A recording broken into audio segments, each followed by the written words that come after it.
Parker students. Thank you all for joining us this evening. I'd like to officially call the meeting to order at 7:04. Can you please do a roll call? Hearing none? Okay, Simmons? Nelson? Here. Griggs? Here. Blackman? Here. Paredes? Here. Huckabee? Here. Ford? Here, and we absolutely have a quorum. First item on the agenda this evening are audience comments, and we do have two community members who have signed up. The first person is Ms. Glover.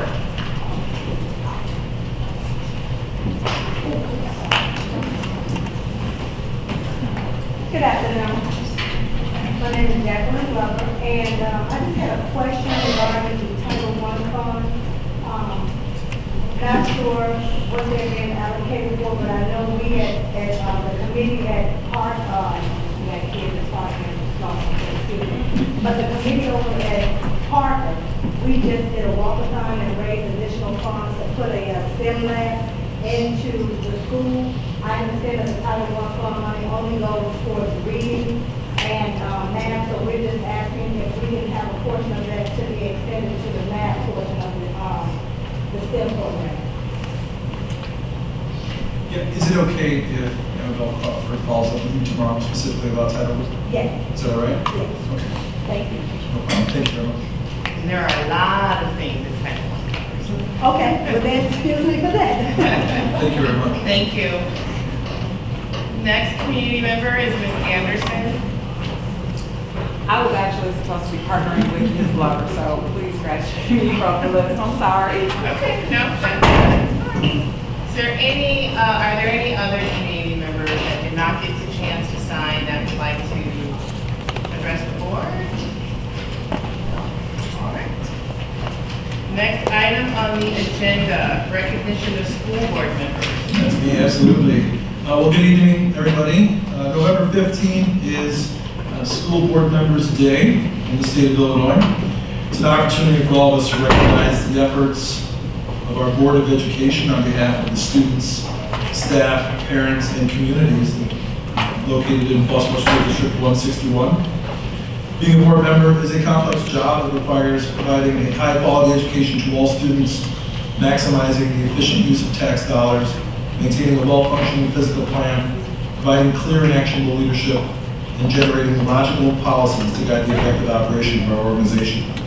You've all decided to become public servants, and on behalf of our stakeholders in School District 161, please accept my gratitude for all that you do.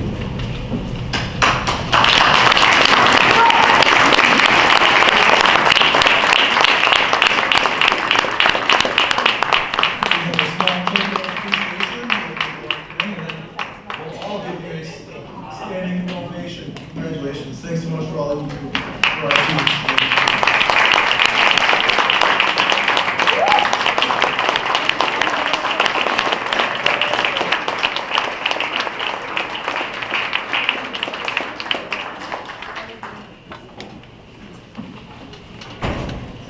So you don't have to open them now, but inside, this is a nice card from the school, students recognizing again, all that we do, just some thoughtful thought would recognize your hard and free work that you do on behalf of all of us, and we are very thankful. Thank you. Okay, well, I'm not quite sure what can top that, but I'm certain that the next item on the list will do a very great job with that. Recognition of students, Parker Junior High, cross country.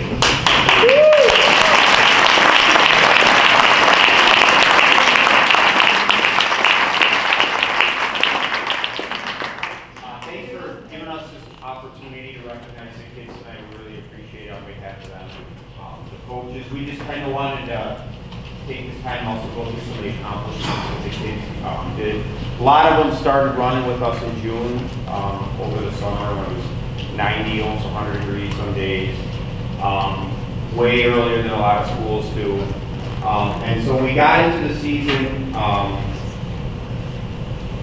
having put all those extra miles in, and some of the things that they were able to accomplish during the season, the girls won the James Hart Invitational.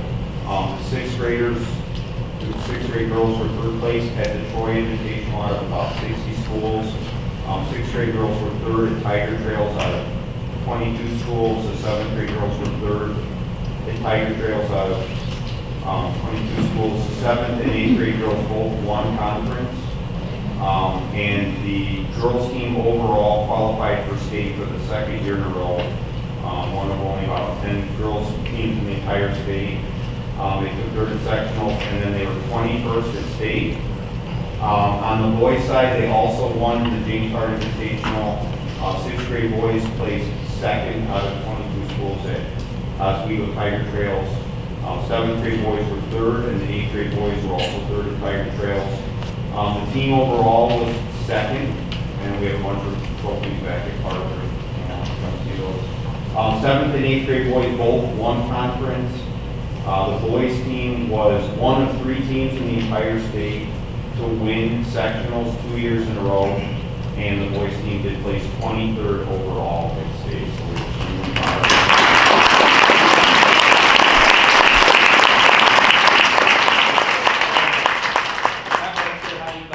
But we'd like to present all of you with a certificate and shake board members' hands. Yeah, so if you guys can come on over. Everybody, come on over. When I call your name, please come up, take your certificate. Please shake each board member's hand. Haley Trojan. Naima Douglas. Samantha Gordon. Isabel Ivancevic. Thank you. Grace Mullen. Emily Thompson. Ella Zevis. Dean Barrow. Josh Moore. John A. Matt Wright. Vince Waterman. Justice Zillman. Michael Shelley. We should at least read the names of the other students that aren't here. Trip Schonweiler, Ian Horace, Will Goldberg, Waylon Deck, Aaron Williams, Caroline Shaney, Avery Radasta, Ella Mathis, and Deja Brown.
you are what middle school coaching is about. And I just want to thank you for all of your tireless dedication that you have done. So you talked about how kids got up on hot summer mornings. You guys got up on hot summer mornings too. So you gave up a part of your summer to be a part of these kids' lives in a completely different way. So I want to personally thank you, but I also want to thank you on behalf of the board and all the parents who are sitting here, because you guys just did a phenomenal job. You created a team. I don't think, and all of my kids are in sports, but I don't think I've ever experienced a sport where teammanship is so prevalent. It's just kids cheering like it was, like they were out there running. You know, I mean, they were running alongside. I saw parents running across the field, and oh my goodness, that cowbell. It's so right now. So I just want to thank you all for your hard work. And I mean, all of our coaches are phenomenal, but you walk on water to me. So thank you.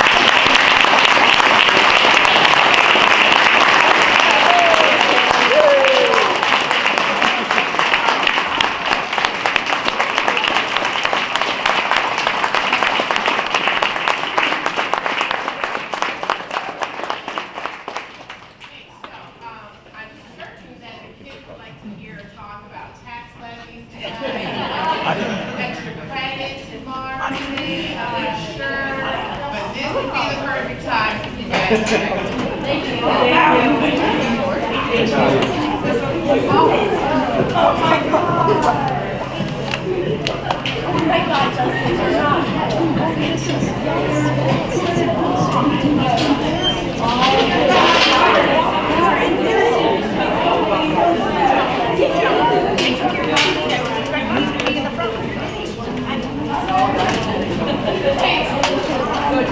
I only see you here for Tennessee.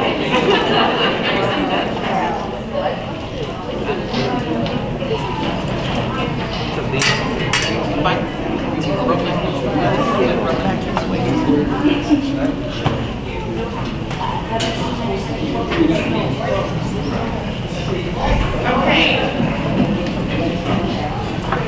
You know how to clear a room, talk about tax levies, that just leaves everybody out there. Okay, next item on the agenda, superintendent's report. Sure, just a couple of other updates in addition to recognizing school board members today. This year, we are participating in the 5 Essentials survey. We participated in the past, but not last year, so this is a mandatory survey administration window for us. The 5 Essentials survey field number is based on 20 years of research by the University of Chicago Consortium on Chicago School of Research, and there are 5 specific components critical to school success. The first is effective leaders. The principal and teachers have a very clear strategic vision. Collaborative teachers. Teachers work together within the school to improve the school together. Involved families, very strong school-to-family partnerships. A supportive environment, a safe and orderly environment with very high expectations for all students. Ambitious instruction, academically challenging classes, and the application of student knowledge. So between November 15th and January 18th, the survey window will be open for all District 161 parents, staff, and then students in grades 4 through 8. We should receive the data in March of 2018, and the student and staff data will be reflected on our Illinois State Board of Education report card. We're also in the process of verifying our district enrollment information from the following school years, 2015, 2016, and 2017. That information has been requested by the Illinois State Board of Education to verify our percentages under the evidence-based funding model. We want to make sure that we have the most accurate data possible, since we're using that to determine state funding. We want to make sure that all of our students are counted. Susie Fox and Courtney Manning have gathered and vetted the information using our student information system, and we'll begin entering the updates tomorrow. The official deadline is this Friday, November 17th, but we anticipate being able to submit this Thursday. That's in my report. Questions? Comments? Next item on the agenda, consent agenda for 1, 2, 3,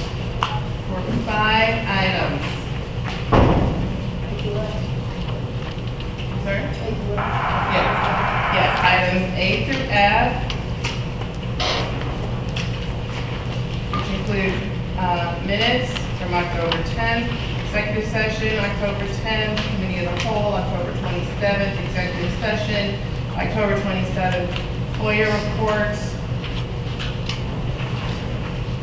personnel report, excess textbook and equipment disposal, and a gift from Thelma Haggerty, which is a donation for Heather Hill to support PBIS activities.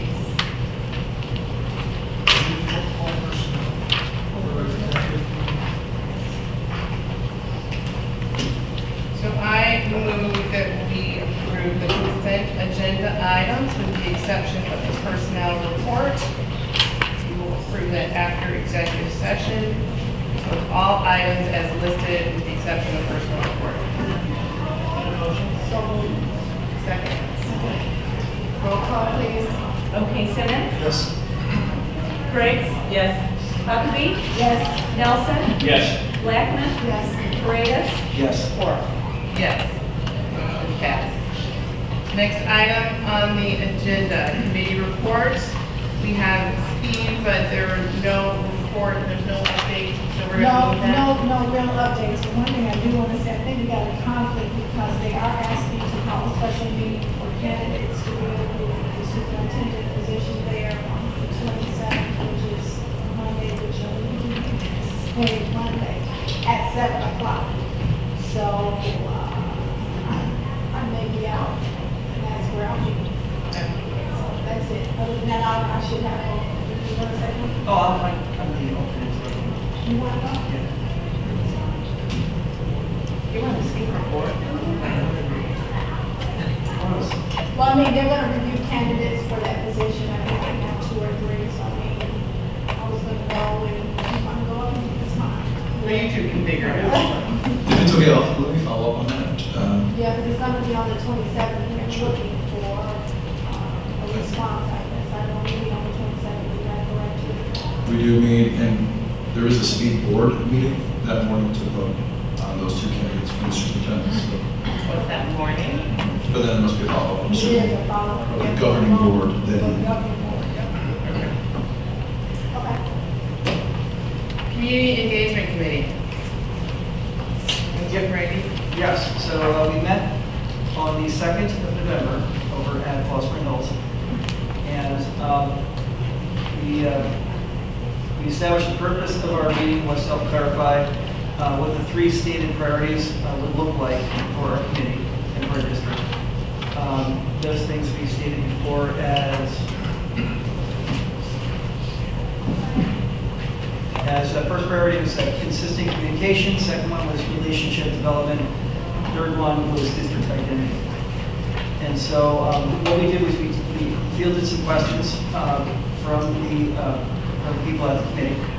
And there were a few comments in regards to what the Village of Flossmoor was doing in their community engagement committee, as well as some follow-up questions about our previous meeting and what progress had been made.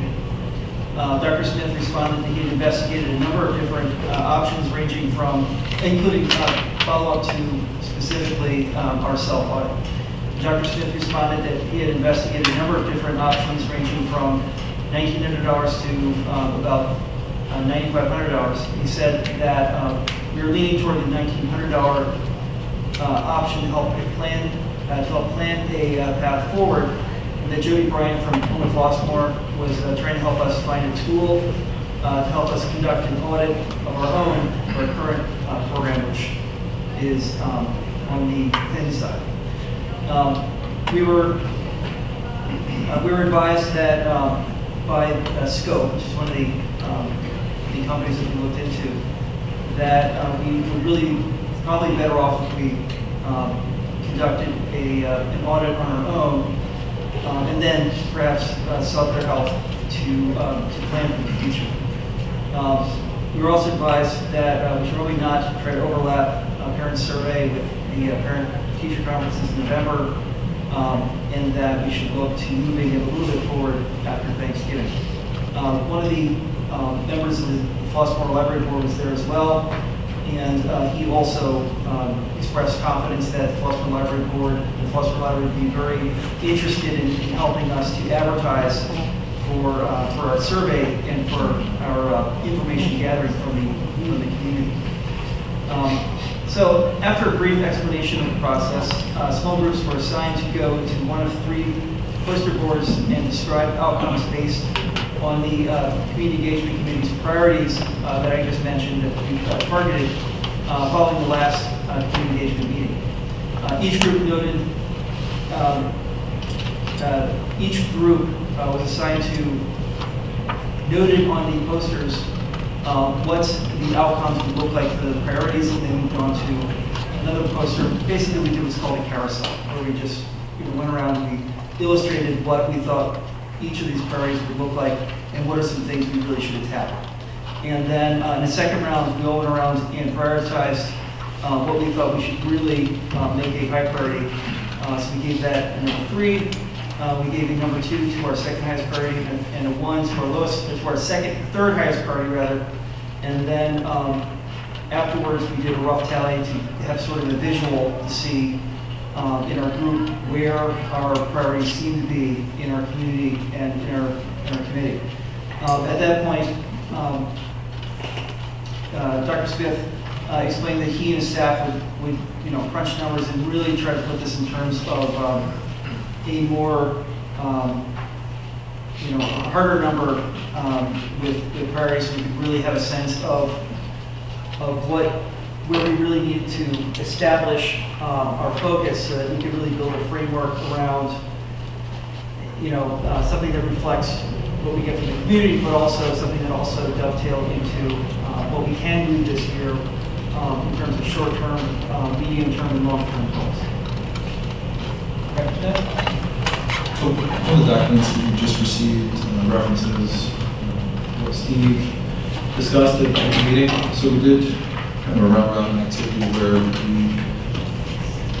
went by priority and identified different areas. Then we did a nominal voting activity, which we'll bring back to on the 27th. We just want to make sure that our math is correct. Essentially, each person for each area got a 3 to 1 plus you. And by the item that you place the most priority on each area, you put a 3, and then to another 1. So we will tally up all of those votes and then bring that itemized list back on the 27th. Any questions? I just have one quick question. So when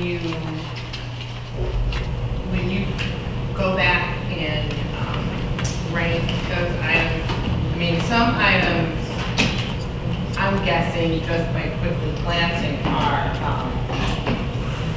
items that you can do almost immediately, basically. Does not require 6 months worth of planning. Sure. So those items, will they be flagged differently so that you can just go ahead and take care of those and knock those out, or?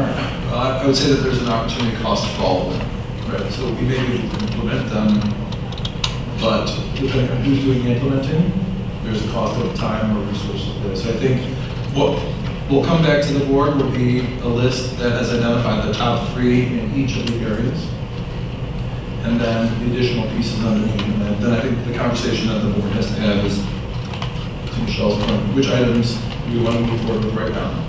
Which items are we going to wait on? And then how are we going to move forward with some of the parking lot items? Just automatically push them to next year or to next June, bring them back to our conversation and discuss how we want to implement, or how else do we want to move forward? And because you're right, some of them are easier, and then some can be some heavy lifts, whether it's really looking at the logo and the branding or the website or some of those other items. Those could take 6 to 12 months to implement.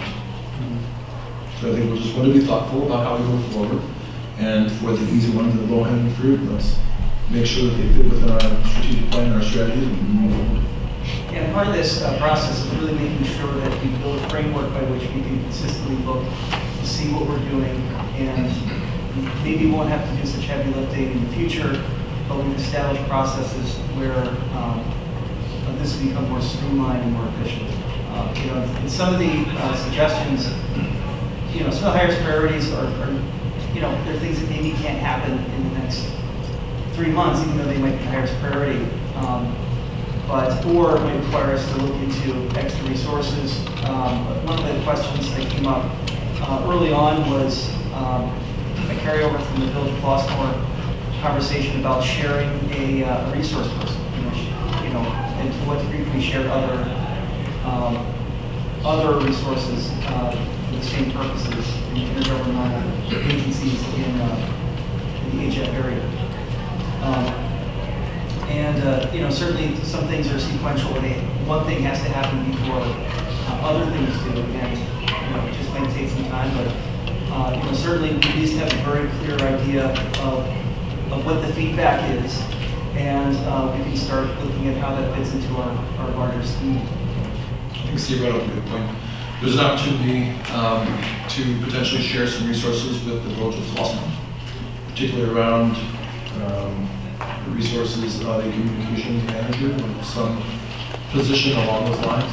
So I think as we're looking at the priorities, as we're looking at the work to be done on having that consistent stream of communication, whether it's to media, parents, or internal stakeholders, building those relationships in the community, or ultimately looking at our brand, we'll want to identify resources that can help us do that. And I think we'll have a follow-up conversation with Bridget Wachtel this week, just to find out where they are in their thought process. Nothing's been done, but I want to give you a heads up that we have been approached about that being an opportunity.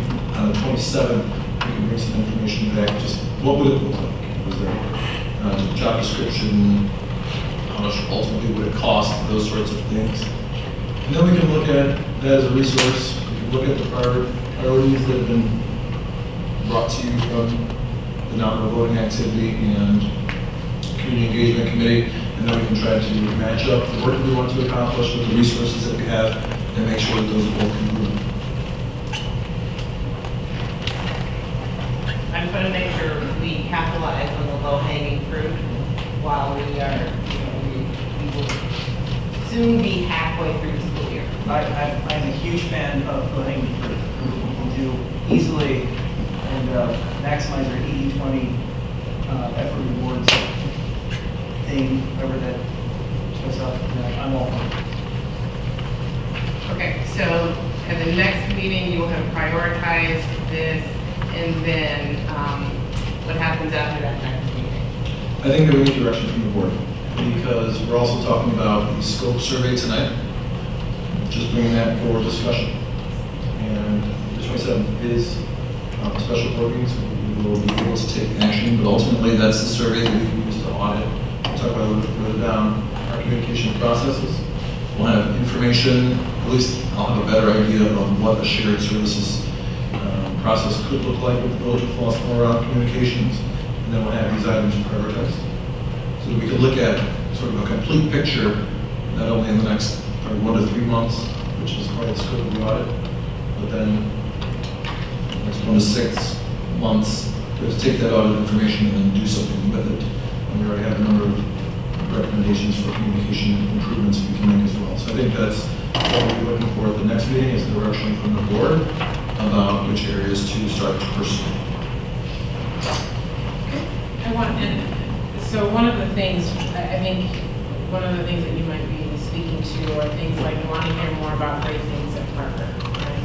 So tonight is a good example of highlighting what's happening at Parker, but I think we've talked about this before, and I also have this question in my mind. Something as simple as photos taken tonight, those be uploaded to the website or replaced in any I don't think any is not going to vote on that. No. Right, yeah, I mean, so those are, there are also things that are on this consistent community, weekly communication emails from you. I mean, so there are things that should be a part, I would think are cultural norms for the district, but because they're on this list, that tells me these things aren't happening. Right. So I don't know whether or not these are things that should be on the list, or they should come off, and it's a different kind of conversation that you have with your staff. Some of them. But I think also that they are on the list, they are part of the process, and we only have to look back and say, yes, they're right here, we talked about it, and you can follow up with these. I think in the past, as much as we've all very earnestly said, no, this should change. We should have this happen tomorrow. This seems so simple. 90% of it seems to have gotten lost in the process, where it's always, we done that, and we follow up that because something else happened. Or another priority pops up, and it takes 20, 30 minutes of our discussion time, and maybe gets a little minimized. So I think part of the process here is establishing a very clear set of footsteps where you say, no, we talked about this. This is important. You can always go back and reference it, and then we can make very clear progress forward. And that's absolutely, there's things that it seems like they should have been done last year. I don't know why this still didn't happen, but I think that from a systemic level, this process is essential. And I think that this will really help us to make sure that we've actually not only are implemented, but implemented with fidelity and with this sense of accountability, where we can look and say, okay, well, we did this. How well did we do this? How can we improve on it? I'm just gonna leave it Okay. right there. All right. Okay, next item, there are no more questions, we will move on. Next item, Homewood Home Rule.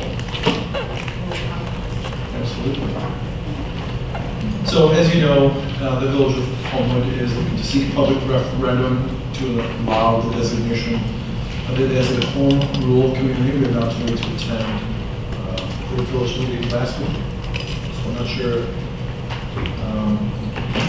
So the Board of Education was represented by Michelle and John. I'm not sure if you'd like to share any of your just observations from the meetings or initial thoughts just about the Village of Homewood discussion in general. Specifically, what it means for us, and then I'll open it up, is with the home rule designation, they would implement a special 0.25% sales tax. That 0.25% sales tax is estimated to generate $1.2 million.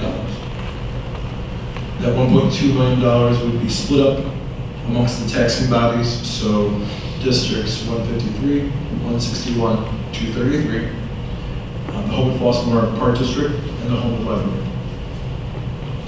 Essentially, the first $700,000 to $800,000 would go to District 153, with the rest of the monies being split amongst the other taxing bodies. So, if I'm understanding it correctly, we would stand to receive about $100,000 per year from the 0.25% sales tax out of the $1.2 million. Was there a clarification, I think that I had asked about, maybe you could share some light on this. That's, do we have to adopt this in order to receive the benefits of this? If we don't adopt it, then we receive nothing. Is there any clarification regarding that? So I have received Adopt what? So the way I understood this, unless it's wrong, do we have to take position of a vote on this or not? I think Homewood is looking for our support, Okay. a resolution of support. So that was the question. So and I'm not speaking because I don't know how we're going to end up on this. But let's just say if we ended up on the side of opposing that we did not support it.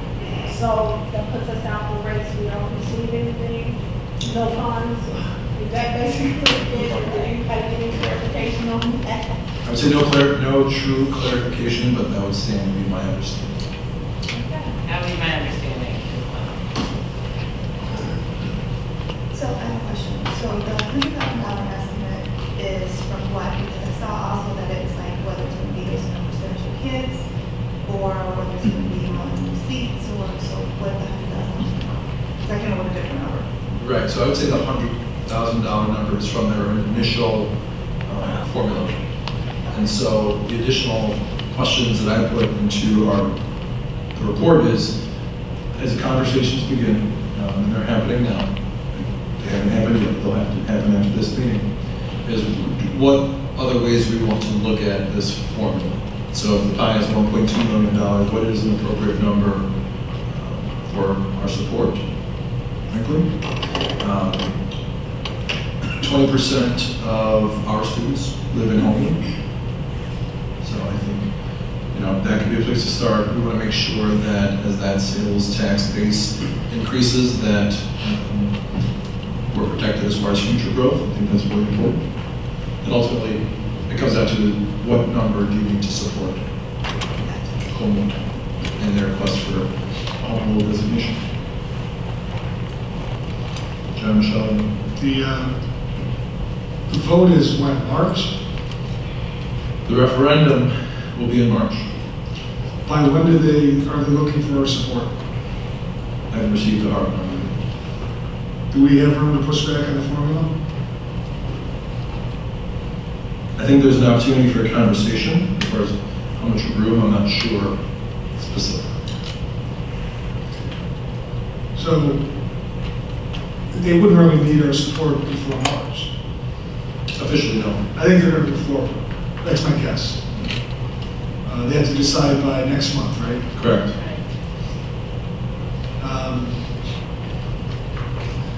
So at the very least, we might want to consider letting them actually officially decide to go forward. And then we have 2.5 months to figure out whether we want to letter support in some form or another, or not. And in the meantime, we can have conversations about why 100,000 isn't the right number. Some of the taxing bodies offered a consideration that they would forego their share. Is that still being discussed? Are you aware? I think it is. I think, Okay. yes. So, Which would certainly open up at least double of the revenue flows. so they don't vote until March, but obviously they would be looking for our support before March because it helps in their messaging around, getting, on the ground support to Sure. get this passed in March. I mean, so at the meeting, you did have some of the other taxing bodies who stood up and, were very vocal about their support. And, we were silent participants, as was the high school, because I'm guessing to the degree hasn't figured out where they fall on this. But obviously, part of this process is us saying, yes, we support this because it helps in their messaging that they're, going after their community. So, I don't understand the legal basis of why they're asking for support.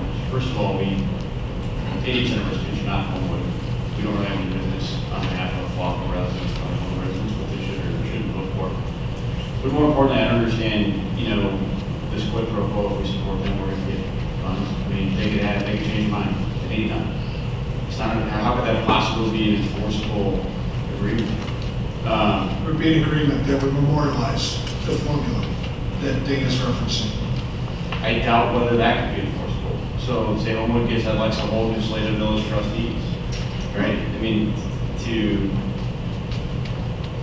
there are legal issues, for example, so there used to be, and courts have chipped away this over the years, used to be a municipality, public body couldn't commit to anything for over a year, because otherwise you're constraining future voters as to what they want. So I'd like to see the legal basis for all of this, because I don't understand why this body can, by saying we support a tax, that it somehow becomes a binding, permanent contract between Homewood and this taxing body. I don't see why Homewood couldn't appeal that, change it at some point in time. If the basis of this whole thing, going into this negotiation, getting that it's up to their discretion how to distribute their sales taxes. I don't know. I don't see how they can permanently sign away that discretion on the contract. Maybe I'm wrong. I have to research it. I don't know the answer to that, but I will say that there was a line of questioning that was very similar to that was starting to come up. So many residents wanted to know, well, what happens when Homewood Board changes? What kind of assurances can there be any assurances placed somewhere legally that would prevent the board from raising taxes every year? If they start, you can raise them in increments of a quarter. So what would prevent the board from next year saying we're going to go up another 0.25%, 1%, another 1/4%. I mean, so along those same lines, I think people will ask me, so what are the legal, yes, legal limits, thank you, around, not even just limits. How much authority does the municipality have in sort of making these future decisions on, the implications of becoming homeowners then? So I don't know who you reach out to, but I'm sure you will reach out to someone to get more clarification around the legal piece. But that was, I mean, there were several residents who were very concerned about giving the trustees the authority to be able to just, increase every year. There are precedents that they're following. I think they referenced the city of Mesa, Arizona as one of the leaders in this from some years ago. Which precedents they're following wasn't made clear.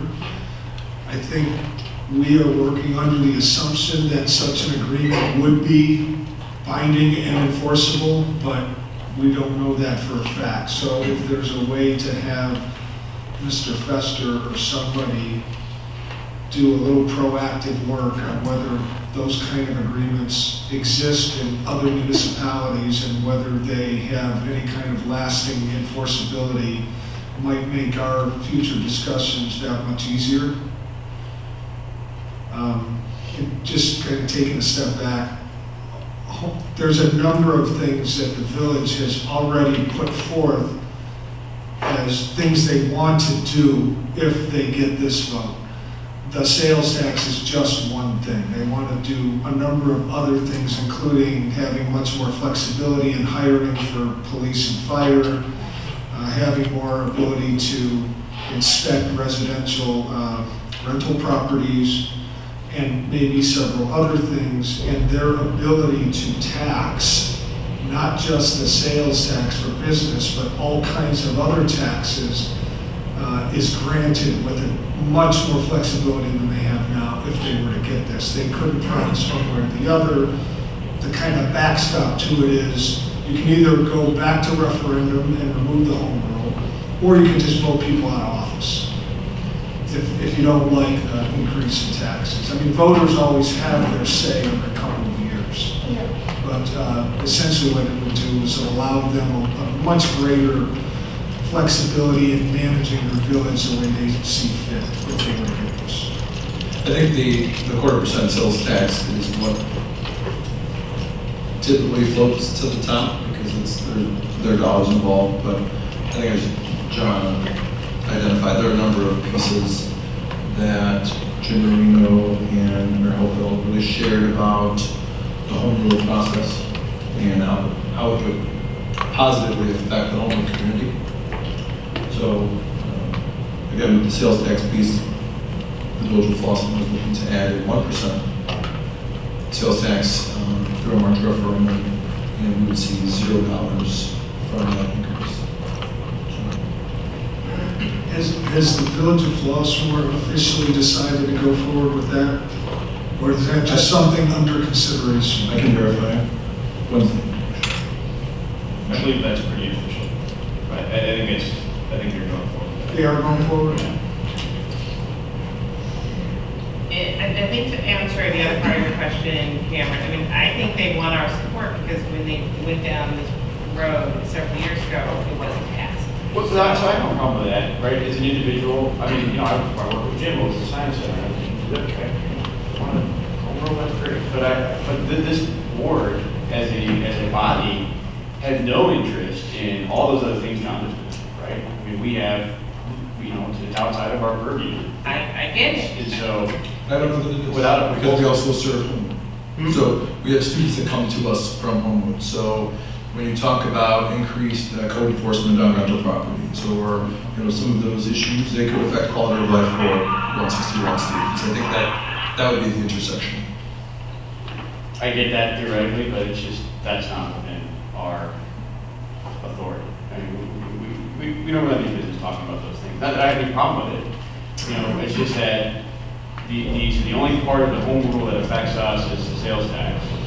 And You know, so all I'm asking for is, you know, what exactly is being proposed and what would be the legal basis for it? Because right now we just have this, we like your support. Well, fine, you guys have my support on an individual basis, but as for the board taking a vote, I haven't really seen anything that we can make that decision. It's a source of revenue.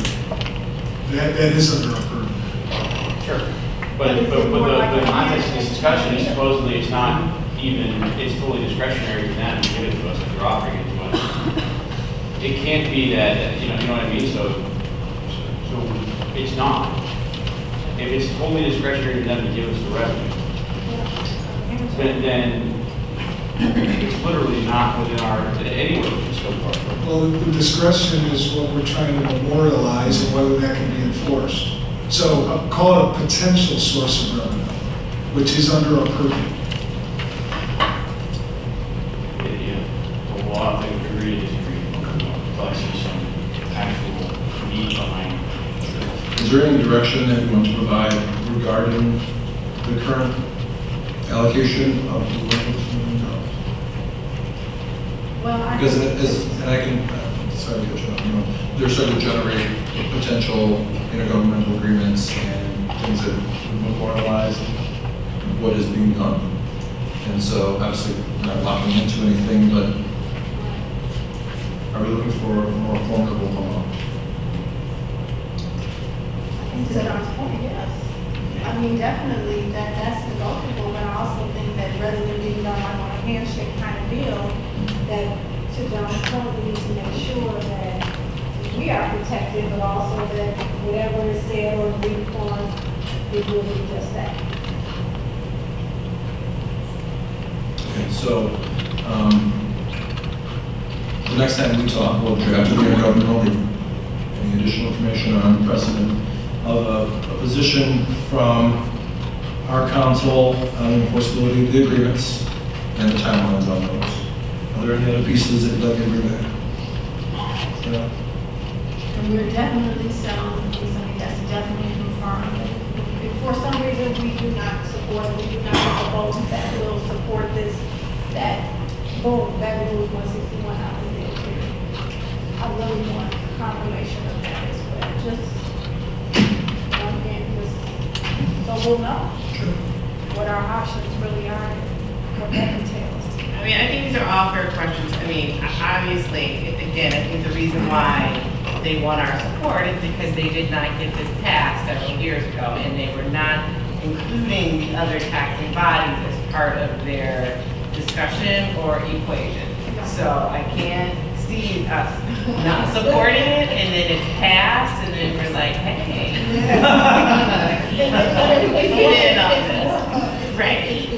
So I get and appreciate questions and, you know, the levels of unreadiness that I hear. I mean, those are all fair, but it is clear, at least in my mind, I mean, I think they need to, I mean, I could tell at that last meeting how important it was for them to be able to say that they have the support of the library board and the park district and Homewood school district, and, you know, so that is just building their story, and you know, they need to build their base as to why this makes sense. So if they're able to include in their messaging that revenue goes back to all these districts, then maybe that would make voters get out and vote.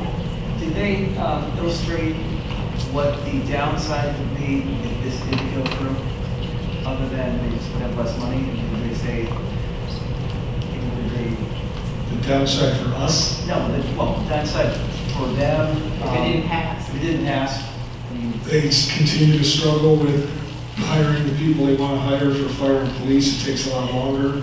They continue to struggle with making sure their rental properties are safe. They continue to struggle with how to best fund 153. Those are the three primary, those are my three takeaways on what happens if this doesn't pass. okay, Just one guy's takeaways. Somebody else could have three completely different ones. No, I mean, it definitely sounds like the library is also struggling financially. As well as the park. I mean, both Park District and the library talked about how their budget has been impacted in any degree over the past few years. So, you know, I think out of all of the other taxing bodies, we're in a stronger position. Right. I think that as much as we are not, it may not be our direct mission, you know, for why we're here. I do think, for what we've said, that, you know, what Mr. Simmons has pointed out, that, you know, I think you should support your neighbors to be successful, especially in a district like this where they're interwoven in a year or two with our children in another major institution in our community. And I do, you know, I don't think we can or should ignore the struggles of our neighbors, and certainly as 20% of our kids come from home, and certainly we have an obligation to them for what is in their best interest. So, you know, my inclination, not having gone to the meeting, and relying on, you know, just what I've heard tonight, primarily, I would be inclined to say that this is something I think that we should strongly consider supporting. And certainly getting more information to answer questions that we have, which are very valid questions. Well, ultimately, I know this sport is going to impact everything. Surrounding community, anybody who does business or shops in Homewood is going to be affected by this, and that goes all the way, I think, up to what is it, Halsted, the home code, those areas over in there. So it's something certainly we need more information and take a deeper look at. So. I'll bring those pieces back.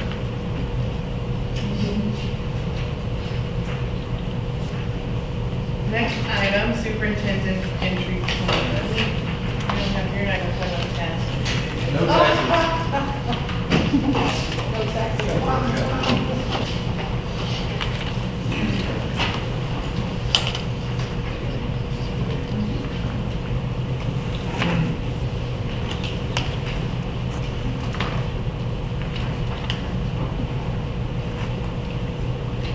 Just wanted to bring everyone up to speed on a couple of things. We've talked really since our relationship formed in March. It's about the importance of forming relationships and really started off on the right foot. We talked initially, the first time we met, about the importance of having a successful onboarding process into the district. So with that in mind, we talked about some guiding objectives. As I mentioned, those are really based around the relationships that I would form, at least the first 6 to 12 months, beginning with the Board of Education, certainly. But then also with the staff members, community members, etc., being transparent in our work, and really using communication strategies, relationship building, to generate student success at all levels.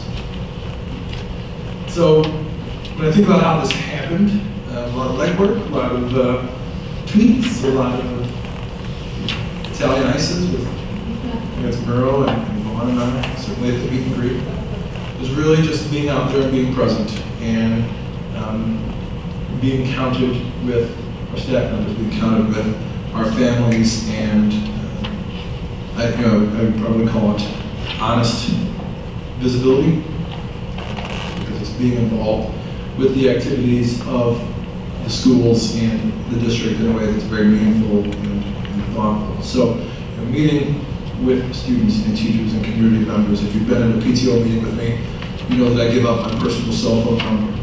It's creating avenues for communication that are open, that certainly do not flow only from the school district to families, but also from families to us. And certainly we want to use that information. That's what we're doing with the Community Engagement Committee. It's gathering information that we can take and actually use and then move forward. That Community Engagement Committee at some point will end, but the work that we've generated will transform the experiences of staff members, of parents, of students, and that's what we're looking for as we work with families. So just a couple of comments, and I tell the story about there's a group of gentlemen who hold court at the Starbucks on Governor's Highway, and I was at least 1 or 2 meetings away, I think, from getting an invite into the inner circle. Because that's where I would meet with a lot of parents. But, you know, some really positive comments from community members with students, community members who have children and everyone else, but really focusing on the diversity of our school district, the quality of our teachers. And I don't know how many times I've heard that. Really just the value that the teachers provide, the connection that people have to their neighborhood schools is certainly very strong. And the new resident mixer that was a couple of weeks ago, the whole thing started with, you all moved here for the school district, truly. And that was not me speaking, and I think, as I make my way around the room, that was true. People, Flossmoor is a wonderful place to live, but when it came down to it, it was the quality of the schools, the quality of life experiences that we could provide in Flossmoor property. That was a Flossmoor new resident mixer, but I would tell you, within the 161 boundaries, families from Chicago Heights or Hazelhurst or Olympia Fields would say the same thing. So certainly we had strengths, but definitely opportunities. Articulation with HF that was probably one that I heard the most. I'll tell you, we're actually meeting again this week with a joint group of superintendents with 153 and 233. This is our probably 4th meeting where we're getting together to talk about the work that's being done, not only individually, but also between the districts. We've had joint administrative meetings to talk about curriculum changes that we'd like to make moving forward. We all see the connection between Flossmoor and Homewood as school districts and as we feed into the high school. And it will benefit all of us to work together to maximize those resources and to make sure that we're, again, providing the best opportunities for kids. A couple of other ones there, truly, they don't base everything on test scores. And that whole child is important. So we saw our cross-country teams tonight. Last week we were at the Illinois Music Education Association at Lincoln Way Central, where our students were singing in the choir and performing on a number of instruments. All of those kids, some of them are probably straight A students, some of them are, right? But it's really important that we keep the whole child in focus as we develop our students, whether they're student athletes or student musicians. So I think it's important that we have a clear path forward. As a school district, we have a very clear strategic plan. We also have feedback on that strategic plan, specifically around making it measurable. So we'll talk about that specifically. But we talk about student achievement, curriculum assessment, climate and culture, professional resources, and finances in our strategic plan. We are right in the middle of it, so we want to make sure that we keep moving forward. Specifically, there's a lot to be proud of with our student achievement. I think that there are some proficiency areas where we are very proud. I think we're doing a lot on the level of individual goal setting, and there are pockets of some very strong data conversations and professional learning communities that frankly are delivering on the growth side and on the achievement side that we can be proud of. I think a real opportunity for us moving forward is growth for every child. There's really no other way to say that. I think as we have students that walk into kindergarten reading at a 2nd or 3rd grade level to students who walk into kindergarten not knowing their letters, our ethic of care has to be that we generate a year's growth for all those students. And I think as you dig into the work that's happening, strides are being made in those areas. I know that we want to continue to improve. I think that's, if we're really going to take a leap as a district, it's committing to all of those students and the choices of equity that we'll have to follow, frankly. Curriculum assessment is truly a very bright area, I think, between the principals and our director of learning instruction. I think we are in a really good spot. The Bridges implementation this year, kudos to our principals, kudos to our teachers. This is a rigorous, challenging math program that takes a lot of time to develop proficiency. And I would tell you that a number of teachers would say that they don't feel proficient yet. I can tell you what I have noticed is growth. From the beginning of the year to the classroom visits that we've made last week and this week. Teachers are becoming more fluent in the program. The students are taking a lot of ownership in their learning. It's really exciting. The opportunity in the curriculum side is to generate a consistent, viable curriculum in all areas. I made the joke that one of the books that I picked up was from my first year of teaching. And it was an English grammar book. And it was in use. I think we want to critically look at the resources that we're using. We want to make sure that they're hitting the rigor. And that goes back to the piece about committing to growth for all students. It becomes a rigor piece, and it becomes about matching challenge and rigor with the level of the child to move them forward. So we have to look at a consistent literacy program. That's probably one of the most glaring issues. We have teachers that are implementing guided reading effectively. They are putting together literacy experiences for kids that are exciting, that are engaging. But ultimately, we have no way to guarantee that if a child moved from Heather Hill to Western in November of the school year, that they would have similar experiences. And I think in a district this size, the great opportunity is consistency. We owe that to our students. The other piece that it generates is an ability to measure our work and our actions in a way that's not possible currently. We want to be able to measure our programs. We want to be able to measure whether or not where we're allocating funds or time or energy is actually producing the results, either through efficiencies or student growth that we expect. Climate and culture, again, we have the Community Engagement Committee. We are reaching out to local taxing bodies and discussing just the important work that we share. I think there's work going on in this district around restorative practices that is light years ahead of many other districts. I would say you would be hard pressed to find a district that is as cutting edge as we are, specifically in that area. And I think we can build upon those practices as a true strength in the district. Where I sort of see that not only at the elementary level and at Parker, but really having a consistent set of vocabulary and practices that students are using to address restorative practices in general. I think the opportunities really rely on the communication piece as far as our climate and culture. We have so much to brag for and about that as we get very clear about our communication priorities, we'll have the multiple layers, whether it's classroom to building to district, consistent opportunities to share that information, and generate the consistency, again, restorative practices at the bottom there. We want to make sure that as we're matriculating kids from K to 8, that by the time they get to Parker, there's an ingrained set of expectations around restorative practices, around behavior in general, and the climate in District 161 that is built on high expectations, not only for students, but for teachers.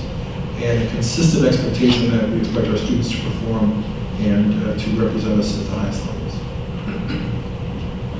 Professional resources, again, we do a number of things with professional development, with our trainings for teachers, horizontal articulation, vertical articulation. I think we can really tighten up the way that we're using some pieces of our time. I think we've made great strides putting teachers back into the classrooms. I think one of the things we've talked about in the past is the number of times that we purposefully take teachers out for trainings. It's really important that we dedicate the time to our teachers, but if you take a teacher out of a classroom between 3 and 5 days, it could be the same as replacing them with a first-year teacher. And getting to know our teaching staff, I don't want to replace them with anybody. I know we have some good subs, but I certainly don't want to remove a really valuable resource that we have as far as working with our students.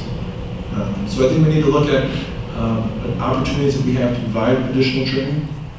I think cultural competency is an area that as we look to address equity, as we look to really dig into the data, not only cohorts, but different levels of data within a building, I think we have to talk clearly about what is needed, whether it's socioeconomic status or demographics in general. I think there are some opportunities to align strategies to the work. And then finally, finances in general. kudos to the board for fiscal responsibility, loaning and contracts in the past, but moving forward, we're talking about the levy as one of our pieces tonight. I think that's part of it. Finances specifically, again, very strong. So a sliver of the finance piece would again be having very clear long-term capital improvement plans. The evidence-based funding model will be our opportunity to measure the use of our funds for improving outcomes for students. It's not certainly a causal relationship, but I think what will be expected out of us will be to look at the indicators that are in the evidence-based model, look at how we're spending our money within the district, and to verify that we're being responsive to those research-based indicators. So just a couple of action plans, and I won't talk about all of these, certainly, but it's being very clear about our data. When actually we can adjust the agenda tonight, I'd like Annabelle to go next after this with the data. But it's being very clear about the data that we have, increasing the sophistication that we have as far as data analysis, and take the data and use it. I think we're doing that in pockets with different levels of consistency, and it delivers different levels of results. The other piece, I think, as we get into curriculum assessment, I think one of the things that's important is to figure out exactly where we are, where we want to be digitally. Not for the sake of having devices, but for the sake of accelerating opportunities and providing depth for students. That's a really good opportunity that we have. It's not about iPads, it's not about Chromebooks, it's not about any of those pieces necessarily. It's about putting teachers in positions where they have the flexibility to use a Chromebook to accelerate students' knowledge, to use that Chromebook or that iPad to, connect with either a local school or a district across the country on a topic that they need additional information on, or to really provide, again, some depth of experiences. So I think that's a step that we can take, but ultimately we have to address literacy, and we'll begin doing that within the next month or two. Climate and culture, again, our community engagement committee is the big workhorse here. As Michelle referenced, those pieces of low-hanging fruit, those will be the ones that will build some initial momentum. But then ultimately, I think the board's challenge will be, what are the priorities, the real priorities? We've talked about the logo or the website, and those things are fine. But ultimately, they're large lifts that we would have to undertake and allocate the resources to. And we can absolutely do those, but we want to be very clear as we make those decisions. We have to really take a look at our communication processes through part of the Community Engagement Committee. And we'll talk about that a little bit later on in the scope report as well. Professional development, professional resources will continue to provide effective PD, not only at the school level, but at the district level as well, to support our teachers. And then finally, finances, for a number of times, the importance of having a very clear capital plan, not only for facilities management, but capital improvements as well. And we'll bring recommendations for staffing, for improvements that are based on equity, that are based on delivering the best results for all of our students. So that was actually me riding the bus and my kindergarten partners who were nice enough to join me on that day. I think what's important though is it's been, I feel, a very effective transition. I think there were some things that I would certainly do differently if I could do it again. But the way we've responded to those, whether it's a communication piece or connecting with a group, has been to increase the amount of transparency, to work very collaboratively, not only with staff members at the teacher level, but certainly the administrators, and being very open to the information that the parents provide, and then responding to it, not just listening to it, but taking those recommendations, taking those opportunities for improvement, and moving forward. So, are there any particular questions? I just have one. first of all, thank you for putting this together. And one thing that I heard you say, when you talk about the depth of our students, I think I want to make sure that even in prior administration, I don't think that this has been a totally clear message. But when I look back to the old way of teaching, and I know we have to catch up with technology, and I think I've kind of heard you say that without saying it, is that these iPads and these Chromebooks cannot replace interaction, student interaction with teachers. And that's important. I don't care how we grow in technology, that piece has got to be understood, is the interaction with our students. That just can't go away to me. A highly effective teacher is the most important part of that equation in all situations. Thank you. I have a question. So, in terms of, you mentioned the PLCs, just out of curiosity, are we having, or are we moving toward building more time for an inter-school building PLC, so that there's more communication between buildings about, what, fourth grade ELA looks like in the fourth week, or what does fifth grade math look like? And I think of this in terms of, looking at some of our numbers, conversations I've had in the last few weeks, and actually the last couple of years, about that, really building that bridge between late fourth grade into freshman year of high school. And, really, accounting for this new transition, and I think part of that is a discussion with an idea about, is Parker a middle school or is it a junior high school? And, how is that vision, or I guess you could think of it as a footing, as we were all traveling over this bridge to college and career readiness and whatever, that we all have a sense of preparing kids, in terms of their core expectations, certainly embracing the fantastic qualities of each of those schools. And I think we even talked a little bit about that with our, what it looks like in the communication committee with having more communication or more collaborative events and experiences between our school buildings. And I, in my last 5 years at least, in looking at different buildings and talking to different parents, there's just tremendous things going on. So I used to always try to sneak into the Flossmoor Hills literacy things, because they just did this incredible job in their reading. And then you hear about these really great things happening in Stream Hills.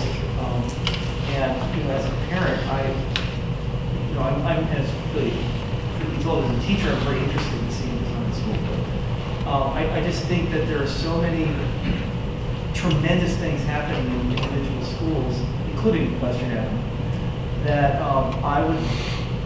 I would think that would pair up with this vision of where we're all going, and building those teacher conversations into this common understanding of where we'd like to be and how we're going to get it. Yeah, I think it's really important that we identify those best practices and share them and replicate them. I think that's part of the importance of having a consistent, viable curriculum, so that we're measuring the implementation, so that when we talk about literacy and math, right? So math is the best example right now. We've generated consistency. So as we talk about practices, those are transferable between teachers. We can focus our professional development areas specifically based on what people need. And we have opportunities to get teachers together from other buildings, because now there's common language. I think that's what we can generate, not only literacy, but all the other areas. And then as you do that, the great things that are happening at Flossmoor Hills, some of those can work at Serena, or the great things at Heather can be transferred to teachers at Parker. I think once you have a shared communication, and a shared vocabulary on the best practices, teachers can formulate opportunities to get together to either articulate horizontally or vertically, depending on the subject. Just a quick comment and then a question. So, Ethel, Merle, thank you for putting this together for us. I'm a huge advocate of reflective learning, so I'm happy to hear you say that there could be things that you would do differently. I mean, so we don't need to know those, but just the fact that you've taken the opportunity to reflect on that, you know, you can do that next year. Sure. My question is, how do you plan to have this conversation or discussion with the board, you know, sort of, I don't want to say checks and balances, but it's really an update also to the community sort of on some of the stuff that's been going on. So what, do you have a plan to update this and call it whatever you want, you know, 120 days in office, you know, whatever. Yeah, no, I think we can absolutely do that. Again, the areas that have been identified, you know, looking at the action plans, those are going to happen. And they're aligned to conversations and priorities identified at the board level. And use the data warehouse. So we're talking about some of our data tonight, but there is a piece of an empty feeling because ultimately there's other things we want to do with that data, we can't yet. So again, that becomes a priority because until we can analyze the data in a way that is meaningful, in a way that tells us whether or not we're delivering additional value for students who are behind, appropriate value for students who are on grade level, then we're missing some parts of the data and we just cannot be as effective as we want to be. So again, those are priorities when we think about our work together that can help deliver that strategic plan. So maybe that's what we do. So maybe mid-February, we come back and update the board on these specific areas. Some of them will be complete. Some of them will be, you may have heard about a couple of times, and then we're still providing information on what we can absolutely connect with. Are there any other questions or comments? Okay, I think I heard you ask to do the data piece now and push back the communication performance. Okay, so we will move, we'll skip around just a little bit. We'll flip items C and D and go to the school district report card and fall map.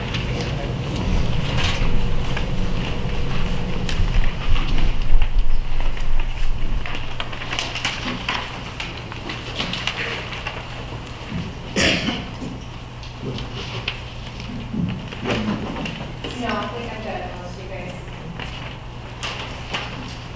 Good evening, everyone. So the data that was shared with you is in two places. One, the state of Illinois recently released the updated school report cards, school and district report cards, which are, that state reported data is the PARCC assessment. And then also, later in the presentation, we will discuss our fall math results, so the NWA assessment that our students took just a little while ago. So we talked about PARCC. We talked about PARCC a little bit at the previous meeting.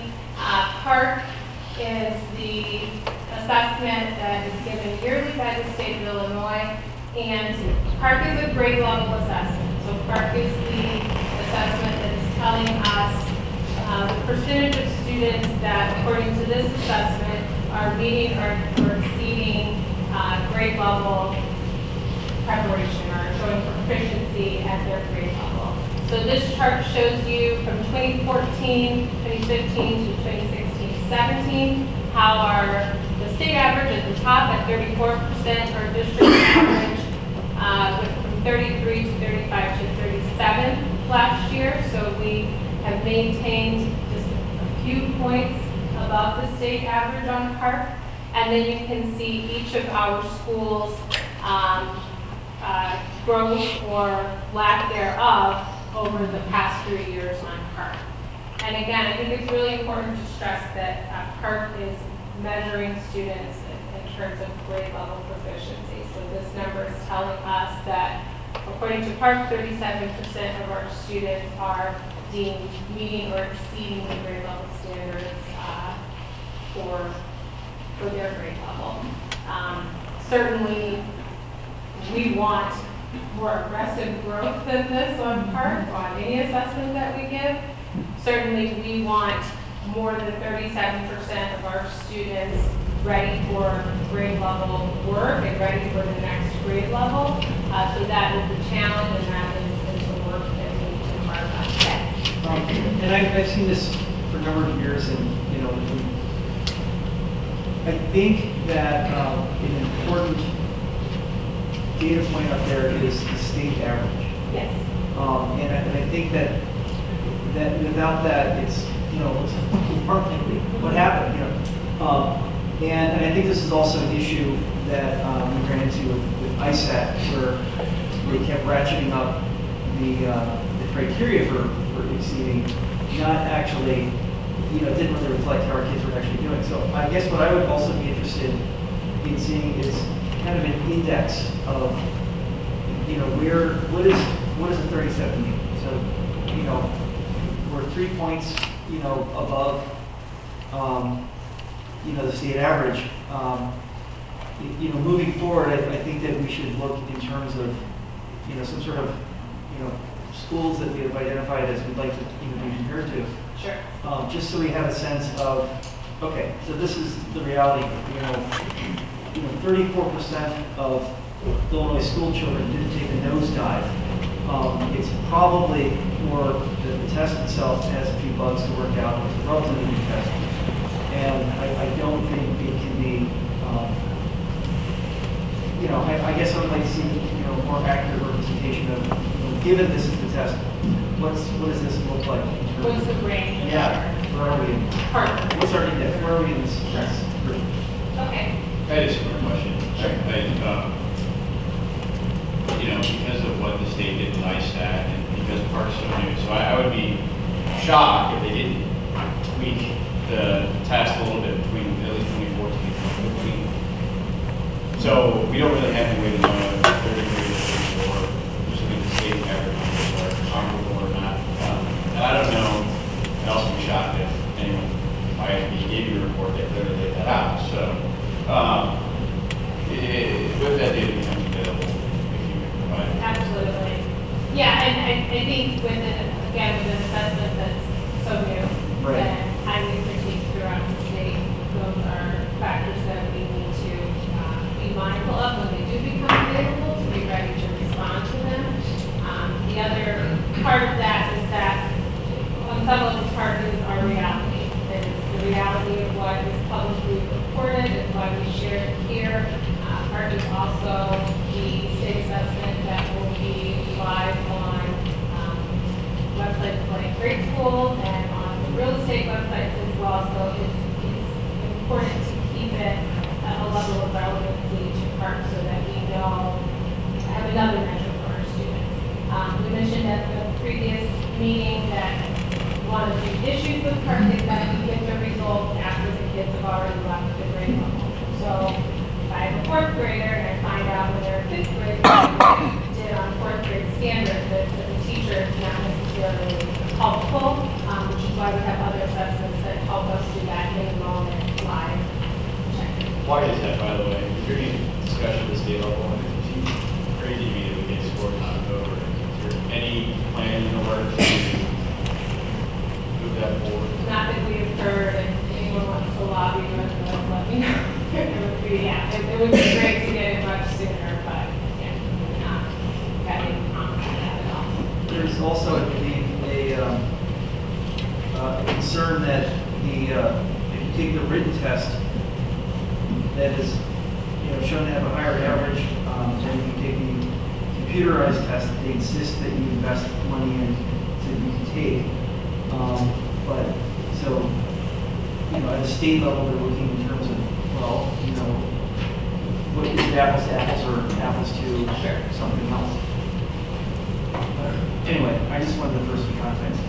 Absolutely.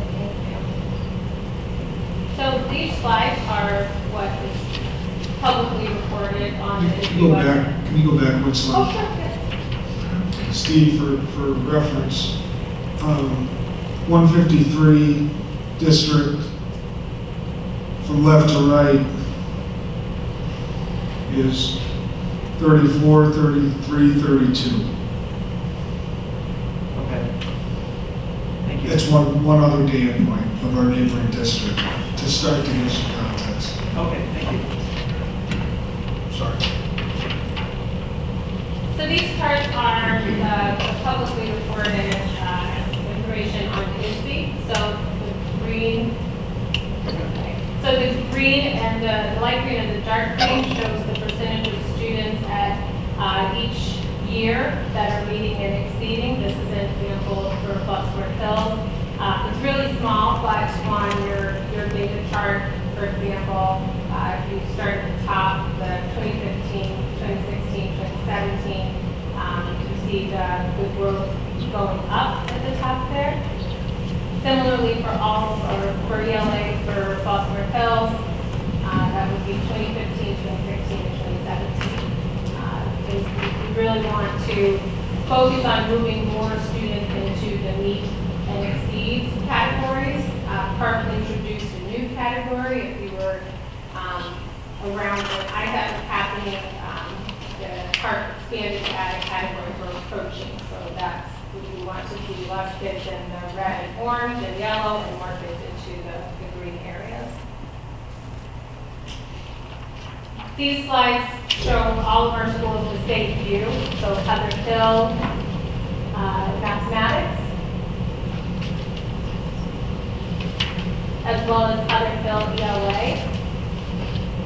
And I think the story for all of these is that we're seeing incremental growth. We want to see much more aggressive growth for all of our students at all of our schools. And certainly we have instances where we have seen declines at grade levels, which is unacceptable and certainly something that we are working to address and want to make sure that we're not losing ground and having to make ground with our students as well. Are there any specific questions about these general park sites for each school? They're very similar. The format is all the same for the park sites. I think a couple, just one piece to what Annabelle said. If we could deliver 10 percentage points of growth, we would have done that during NCLB, right, when everyone was being threatened with big effect. 100% of our kids would be proficient and excellent. I think what we can do is put the pieces in place to generate consistent growth and consistent improvement, and then we can, whether that's 2, 3, 4%, I think we can probably put those pieces in place, and then try to identify the areas to make the big jump. I mean, realistically, research would show that for every year a student's behind, you're talking about another 60 minutes per day in order to get them to a year and a third's growth over the course of the year.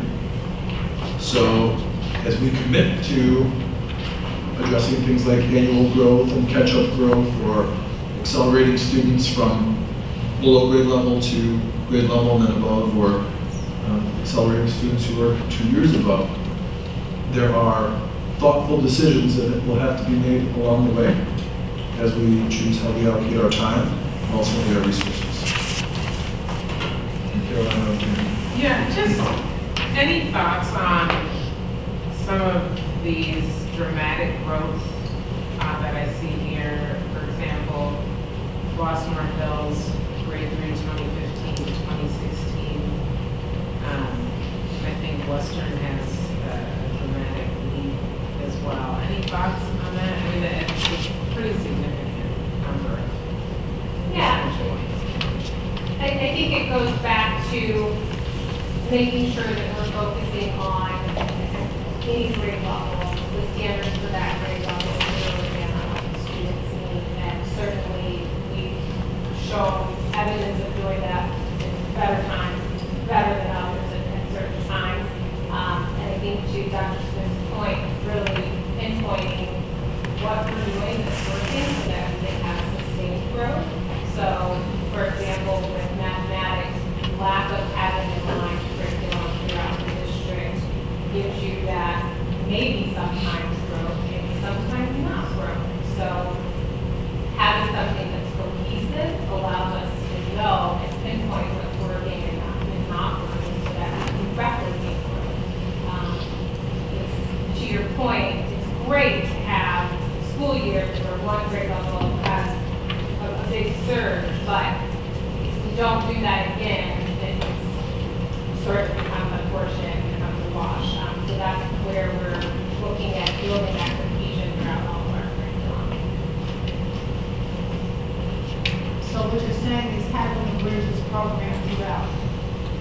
of which roads and bridges. Yeah, as an example, exactly. So to Dr. Smith's point earlier, having teachers be able to speak the same language about instruction across the district, and not just with bridges, but with CPM and Parker, building a common language around learning, so that, again, we know what's working and what's not working, and we can lose what's not working, and capitalize on what is. So I had asked, I had emailed around a slightly different view that shows math versus ELA specifically. Math in this year, first of all, the data looks at least generally improved across the board, so thank you to the administration and staff, Hoffman especially, did good, so nice work. But, I mean, math is like driving off a cliff, or what's happening? You know, it's not just at Parker across the district. We're losing ground math every year, and I'm skeptical that because we have a new curriculum and everything, this is under last year's system, but you've got kids, you know, you're starting off in third grade with more than half the kids that are leaving Parker, and you're leaving Parker with not even 25% of them there. So we clearly have a systemic problem, kids falling behind every year in math. So what is the problem? And what are we going to do to fix it? Because, you know, I know data disagrees with me, but I will tell you all day long that if you don't hit algebra by the time you're in 8th grade, you rule out a technical career. We sentence those kids to, if they want one, good luck, they're not getting one. Because they'll never get calculus in high school, and we'll never get into engineering, plus there's our technical programs. They'll never get there. And we don't seem to have yet identified the problem. We can't all just and what are we going to do about that? Because at the point if we have kids that are a year or two behind, it's going to require significant investment resources to get back up to average. Yeah, and I think it's a complex response. I think it's certainly not all one thing like curriculum or one quick fix as well. But I think, for example, we're going to talk about math in a second, but if we consider the levels of students that we have, for example, in let's take 6th grade.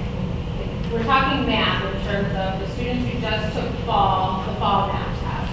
And Park is a different assessment, but there are 2 data points that we pay attention to that are important. We have 38% of those 7th graders or 6th graders who are performing above the national grid norm for engineering, and that just tested in the fall. 15% that are right at the national grid norm, and 47% that are performing below the national grid norm.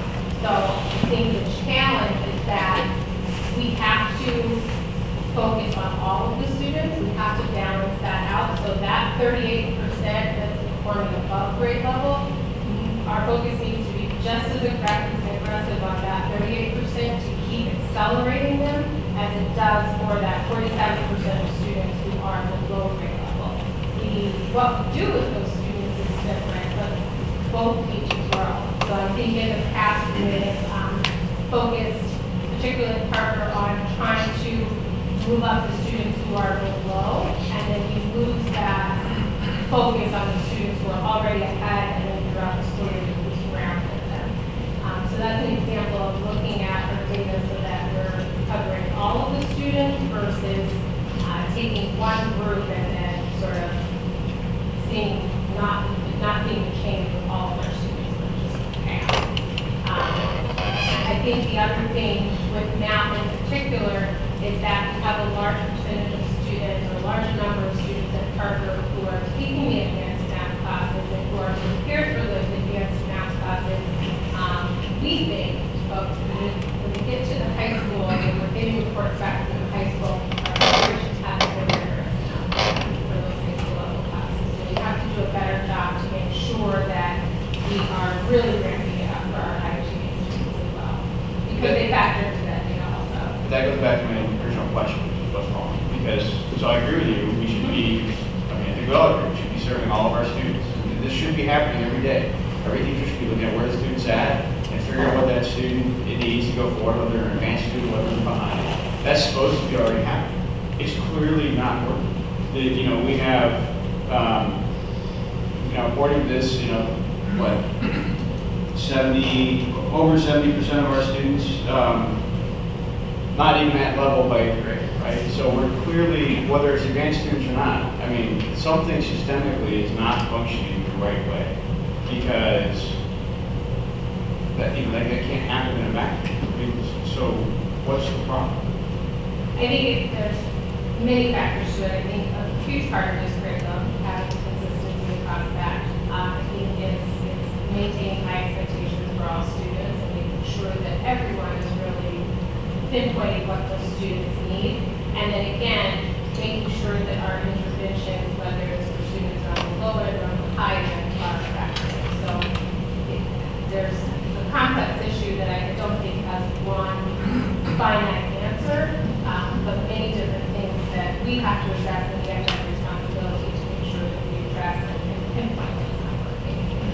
To Annabelle's point, as far as the complexity of the issue, as we have had more, frankly, shared administrative meetings with 153 and 233, I would say we're in a very similar boat to James Hart, at least in the math issue. At some point, it became an arms race to find out how fast you could be accelerated through middle school into high school math. As we've done that, we've created gaps in learning for students that they're realizing now at HF.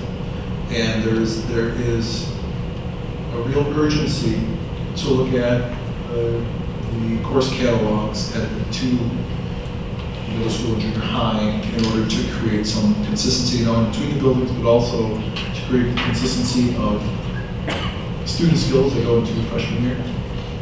Cam and I are on the same page. Algebra for all is really the target for 8th grade. And then clearly identifying the situation for kids to get there is where we have an opportunity. We have to look at our class length. I mean, we're leaving minutes on the table every day that adds up by week, by month, and by the end of the year. But we're offering a high school course that doesn't even match the amount of time that they spend at HF.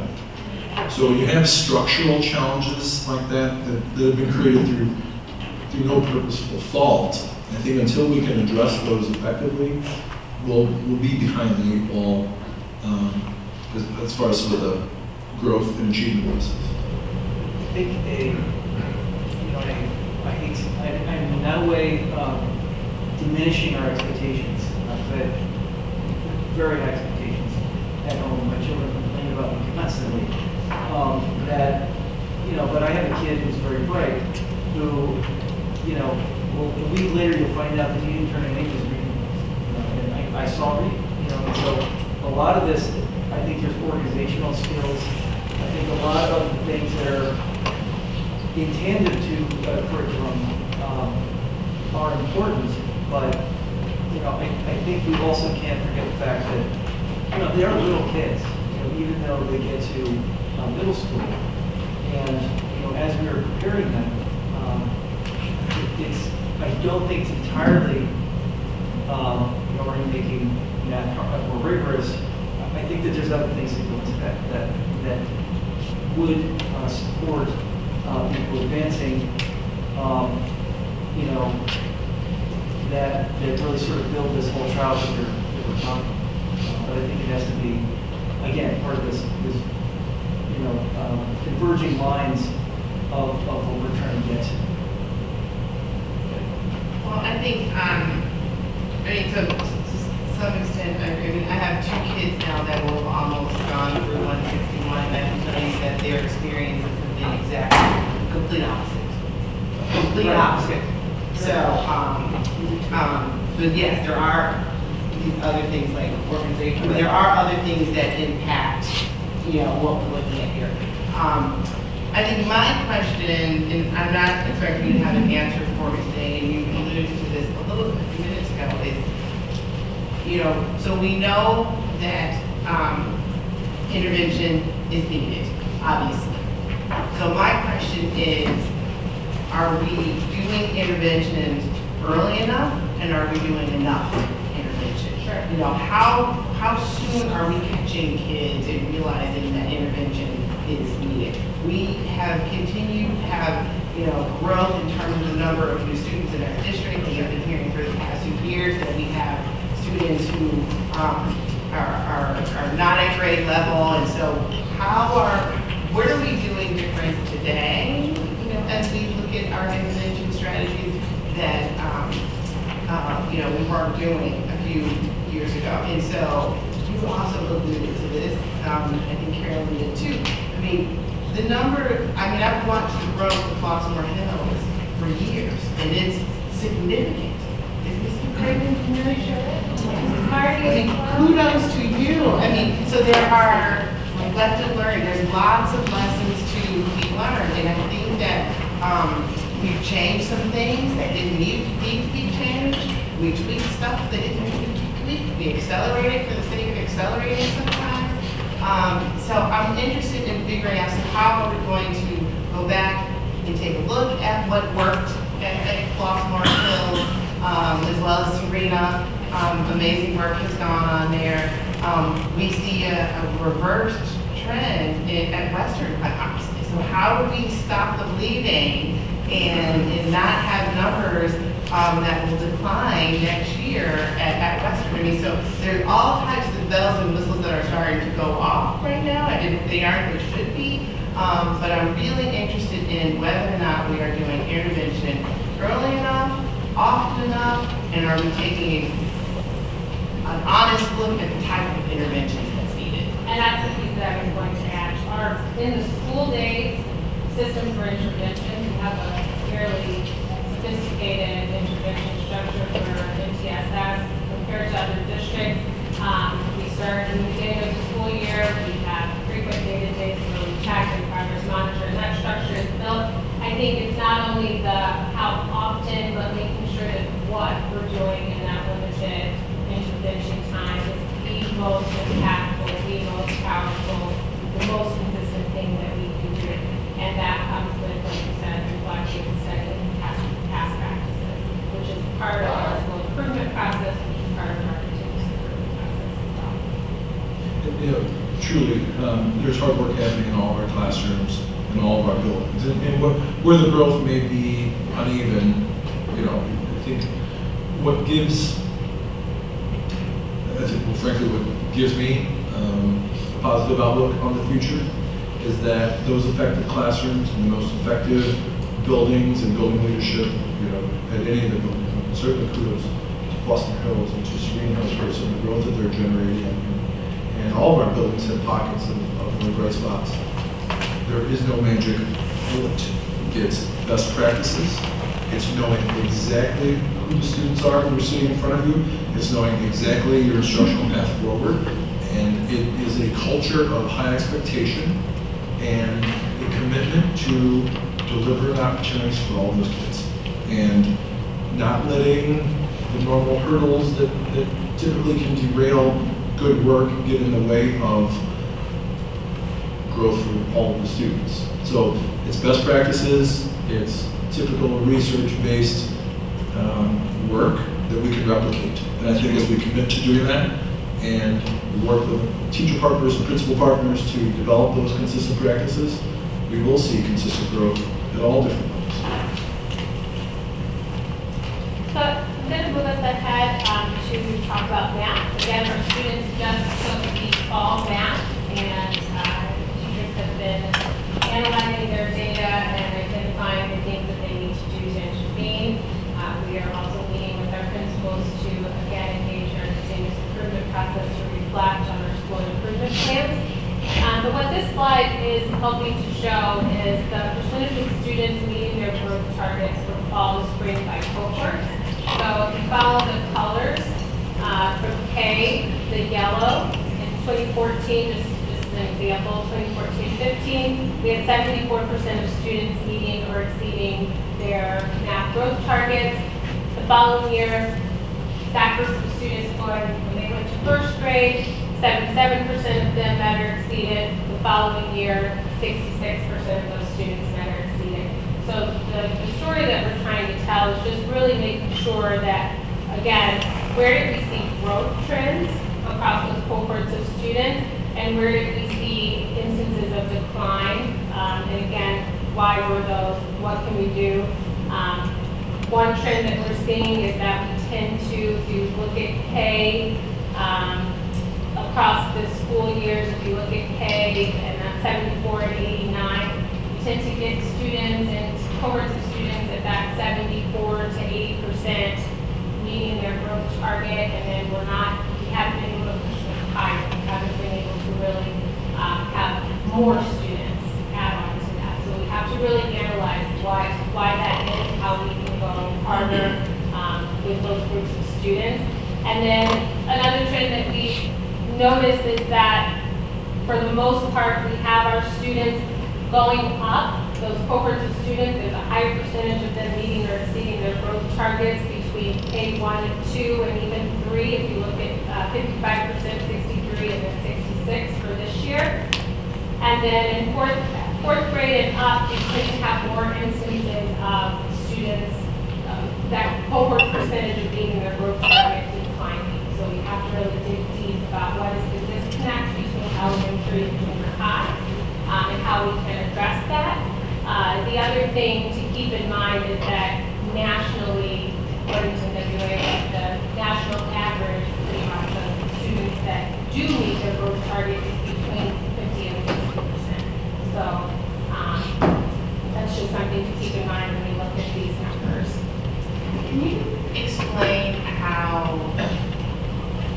Can you explain the relationship between growth targets on our math data and the meet or exceeds, which is looking at students who are at grade level? Like, how are we analyzing these two data points? Because in theory, yes, we should see growth every year, right? Math does some formula that we don't see that tells us how many points our students should grow based on their previous score, right? So we, in theory, every year should see, some amount of growth. But how do the growth numbers relate to where each of these students actually should be in terms of grade level? So that's a great question. So going back to the PARCC slides, PARCC is a grade level assessment. PARCC is saying that on any given year, I can't see the numbers per year, so let's say that's 40%. 40% of the students in the grade are, according to PARCC, on or above grade level, meeting or exceeding grade level standards. Math is not a grade level assessment. Math takes students at, regardless of their grade level, and says, let's give you questions that take you as high as you can go. And then it tells teachers where instructionally to start with those students. So a third grader scoring a 210 on math is at the same instructional level as an 8th grader scoring a 210 on math. So what math allows us to do is to interact with where the student is, versus saying, you're not on grade level for 4th grade, but if you're an 8th grader, it doesn't make any sense to teach you 4th grade standards if you haven't mastered the standards that apply that you need to know leading up to 8th grade. So it's the difference between looking at grade level versus looking at proficiency and taking a kid's grade. So a student can grow. A student can experience growth, but not necessarily fast enough to make a difference on their marks. Exactly. So going back to that original example, 6th grade students, 47% are below grade level. Let's say that all 47% of those students in 6th grade that are on grade level made growth. That doesn't mean that they're all now at grade level. It means they made some growth. So the key with the math data is that for students who are below grade level, it's really not good enough for them to make 1 year's growth. They need to make growth up. And that's the challenge for us instructionally, to make sure that our to go beyond just making 1 year's growth. Because if I'm 2 grade levels behind, if I make 1 year's growth, that's good. It's not great because it hasn't gotten to where it's supposed to be. Are we communicating that clearly to students and parents? We are doing a better job of that. It's part of all of our school improvement plans that we are asking students to actively reflect on their learning and be not sort of having reactions to their data, but being involved in their data and how they're performing.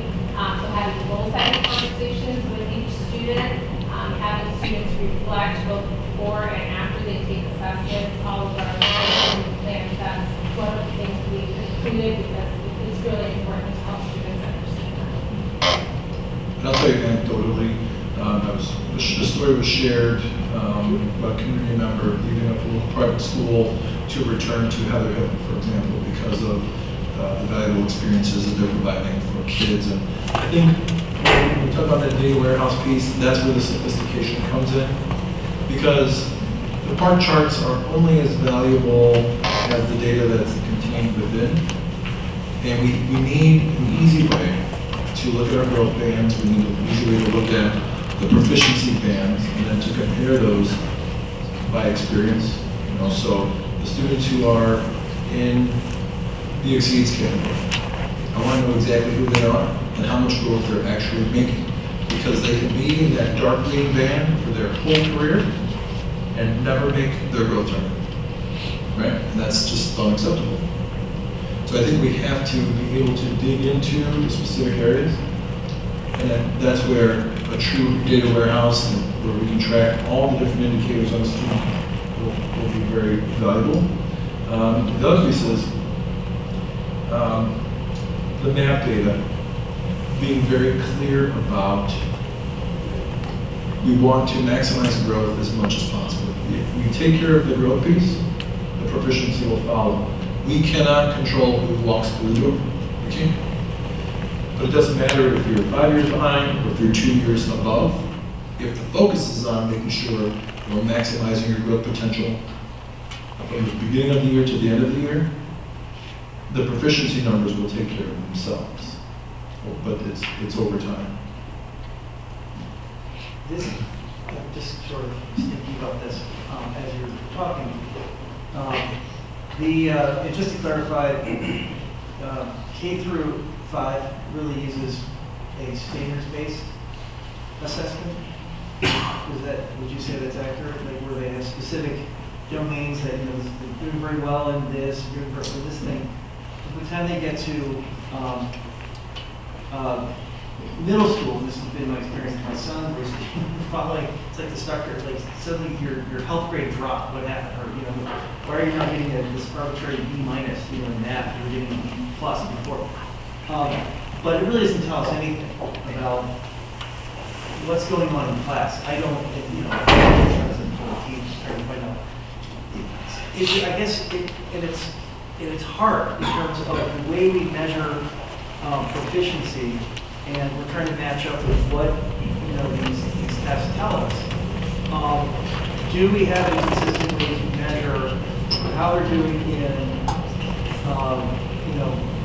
vocabulary acquisition from kindergarten all the way to 8th, so that we can see how that looks before it hits this wall of you've gone from a very specific report out at parent-teacher conference to now you're either getting A, B, C, or D, or D.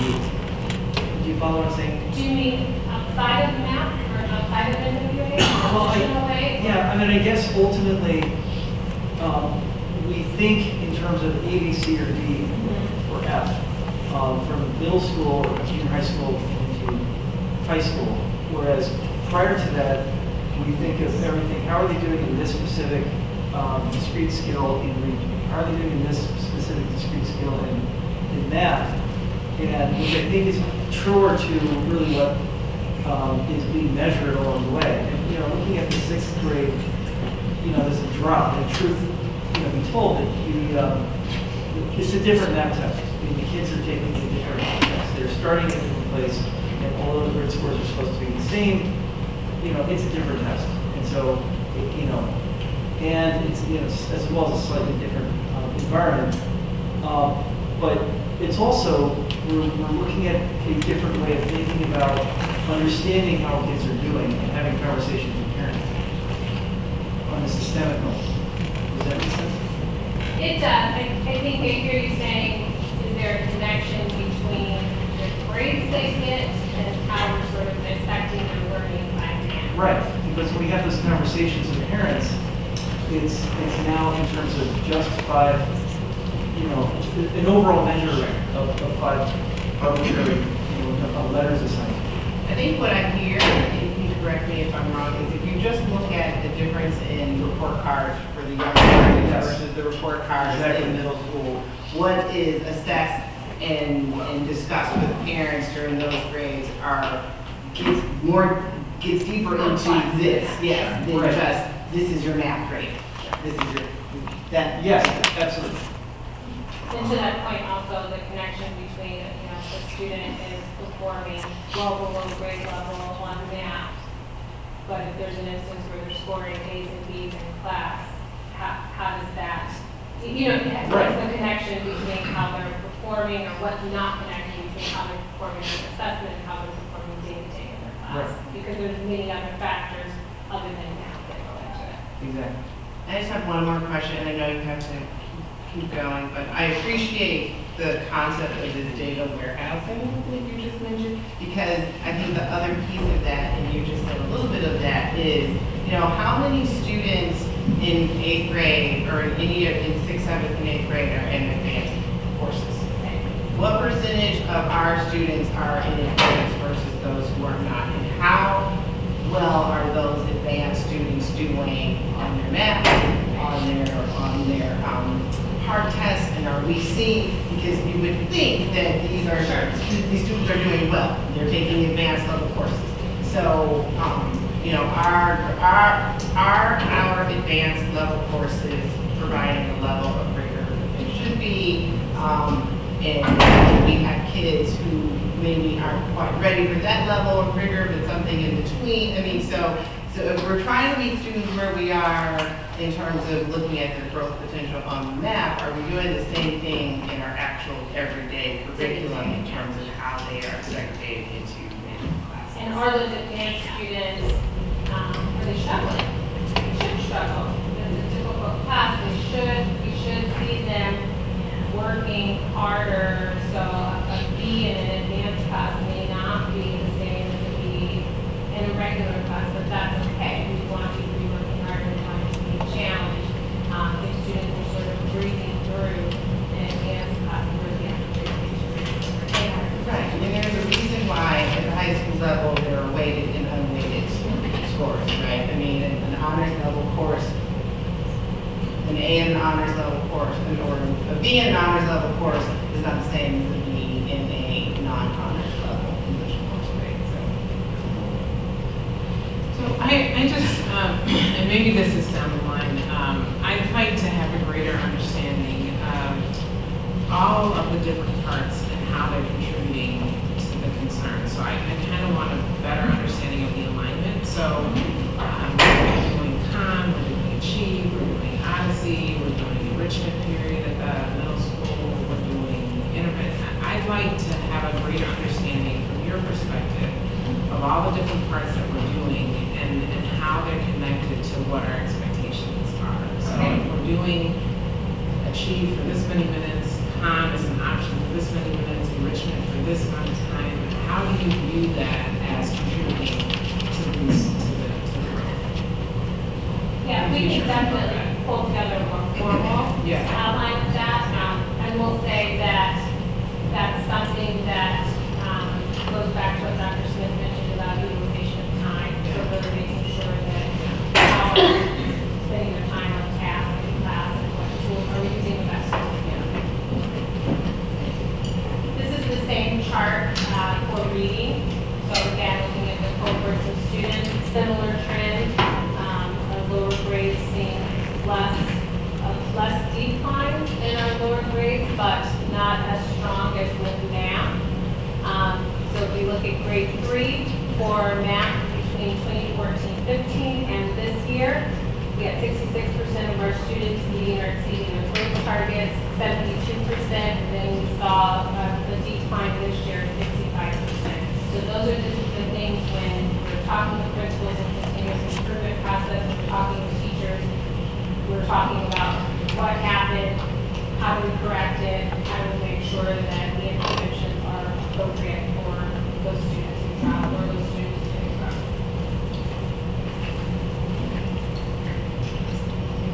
And that's what they took last year, fall 16 to spring 17. So this is the last column is what we just took. So the math assessment that we just took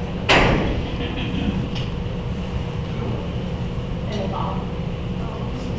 Oh, that's not this spring.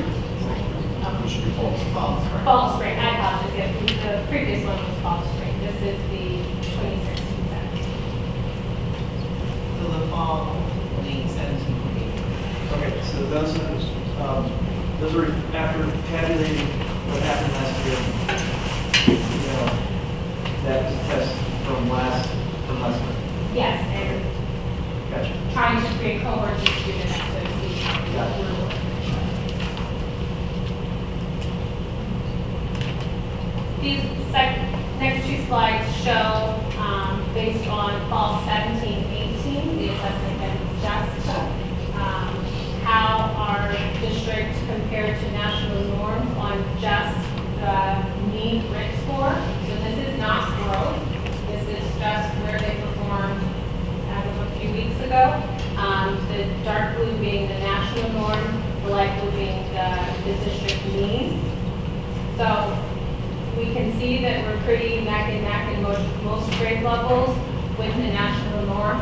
The thing to watch with this is that that's great for the fall, but we need to be able to keep that up when we take the winter, and we need to be able to see not only maintaining the mean grit score, but also maintaining the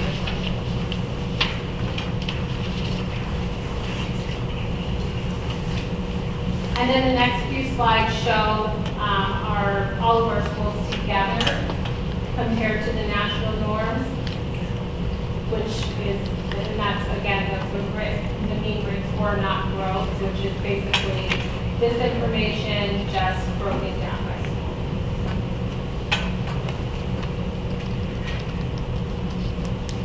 This one is for math, and again, this is the assessment that we just took. Same setup for reading, us against the national mean grit score for math. Similar where we've been pretty much, except for kindergarten, right, almost equal, but all of our grade levels scored above the national norm. For reading, again, we want to come back to this number in the fall and make sure that we are maintaining that. Is there an Illinois norm out there somewhere? I mean, I know that NAP puts out, like the 2015 norms. There's an Illinois linking study that MAP produced that tells us the projected levels for Illinois students. They do not line it up for Illinois versus our district. So I wanted to take us back to a few things that we outlined in our school improvement plans relating to this data, and again, making sure that those plans are the basis for everything that we're doing on a school-wide level and for tracking our data. So more opportunities for focused reading and writing. We're using Achieve 3000 as one of those tools in all of our schools, and really utilizing our classroom libraries so the students have more opportunities for infinite reading. We'll be using the majority of our Title I funds for targeted after-school intervention, the importance of intervening and intervening quickly, and that would be for students who are enrolled above and below for reading and math. Implementing, again, we've heard it several times this evening, but really making sure that we are implementing bridges and CPM with fidelity throughout the district, so we are stronger with that common language. Monitoring the student data to provide, again, our interventions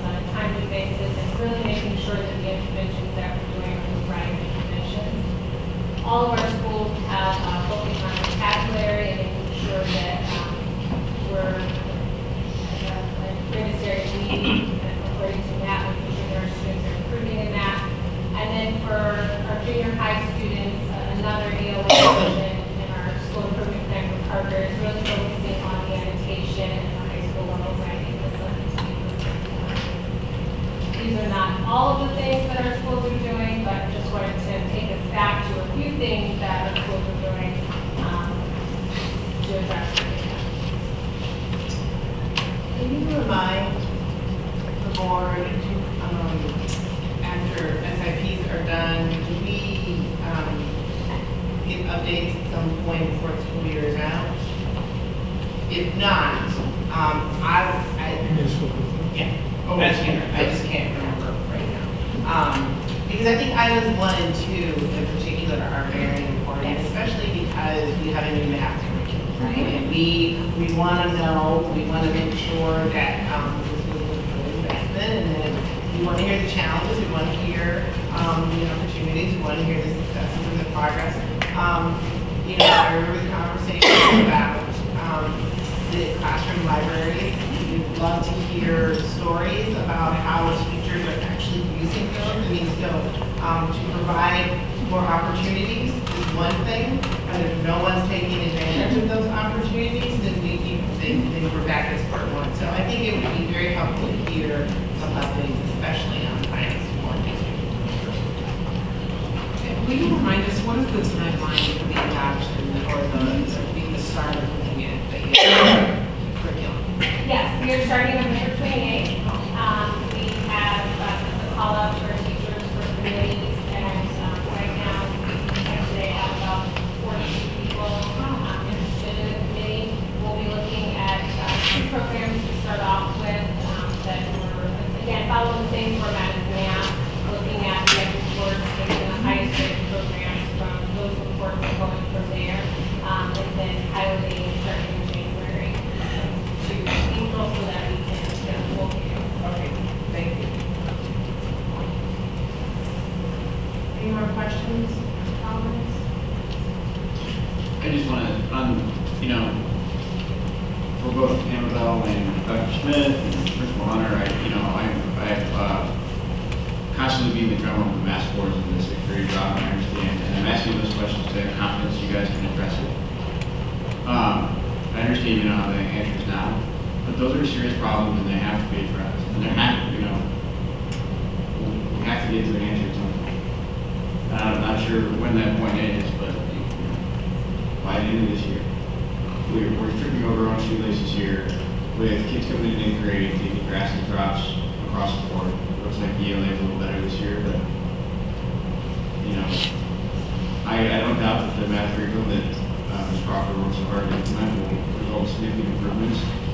But I'm extremely skeptical that it is going to close the gap we're seeing. The clock's ticking on addressing this problem.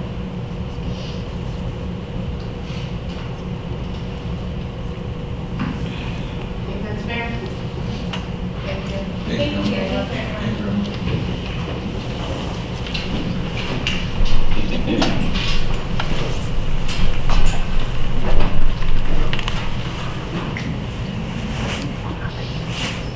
So we flipped items C and D, so we're going to now on item C, which is school communication performance evaluation. Sure. So this came up with the conversation around the community engagement committee. We talked about auditing our communication processes. So I started by reaching out to INSPRO, which is the local organization for school communication professionals. Essentially, they don't offer the auditing process any longer. I was referred to the national organization about their audits, and I received a very nice proposal. It cost just under $20,000, and frankly, the person from the national organization recommended that we look into SCOPE, there's a fake 0 there, which is really the school communications and performance evaluation. The person from the national association thought that because of our size as a district, that'd be a more appropriate expenditure of funds. Really, it looks at 3 main areas: your faculty and your staff numbers, your parents and families, and then our community in general, which could include business owners, people without students in the district, etc. The areas that it covers are communication from the district, which could include your schools in general, your classrooms, and then the district. how much our audiences rely on each of those communication structures, whether it's Facebook, whether it's Twitter, whether it's that weekly newsletter from the teacher. How trustworthy is the information that we put out? If we put out a letter about our data, is there confidence that we've been transparent, that this is the same way that we've always shown the data, we're not moving anything around, there's no shelving? How do we communicate during a crisis? We're making sure that we're covering all the different areas effectively. The overall effectiveness of our communication, and then finally, our brand and image recognition. So I put, and Steve brought up our priorities earlier, the consistent communication, the relationship development, the district identity. I think when you think about all of those and the way that the survey lines up, this could be a really good opportunity. We have two different choices. One is to give the survey, and then Scope will provide the initial quantitative analysis that costs about $1,840. Another option would be $9,427. In addition to the first two items, you add the qualitative analysis, a full review of your website, on-site focus groups, a written report, other recommendations. I would tend to think that the $1,840 option is appropriate for us. We have plenty of opportunities and professionals who can help with the quantitative analysis of the data. But I think as we continue our conversations, or at least the initial conversation with the village around some shared services in the areas of communications, I think there may be, again, resources who can help us, who are skilled professionals in this area of either communications, marketing, et cetera, to help us look at our information and then go from there. We know that there are challenges with the website. I don't know that it's worth another $5,000 to have someone tell us that. And frankly, if we did go out for a proposal on the website, that would be part of the website company's process as well. So I think, it's probably an impressive report for option 2, but ultimately, we're ready to move forward. I would recommend option 1 for the Scope survey. And this seems to be our best option in order to complete an audit of our communications processes. Are there any questions?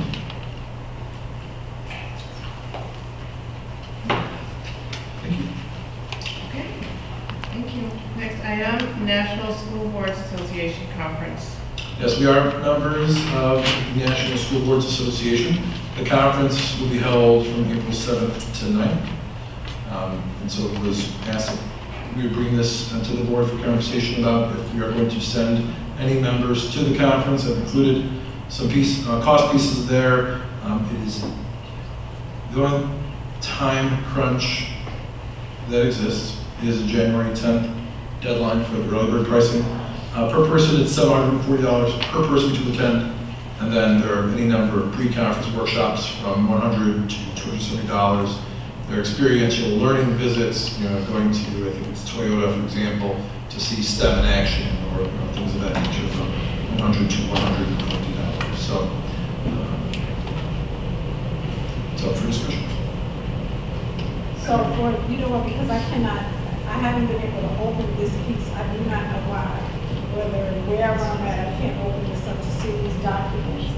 So for I'm talking about just for this, I can't.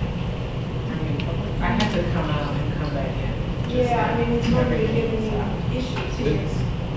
I'm from like frozen right now. I'm frozen.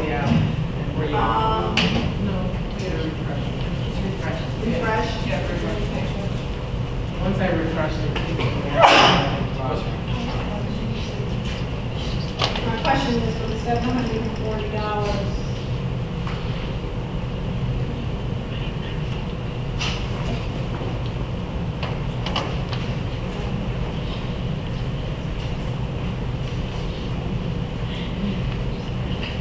Do we have an outline of exactly?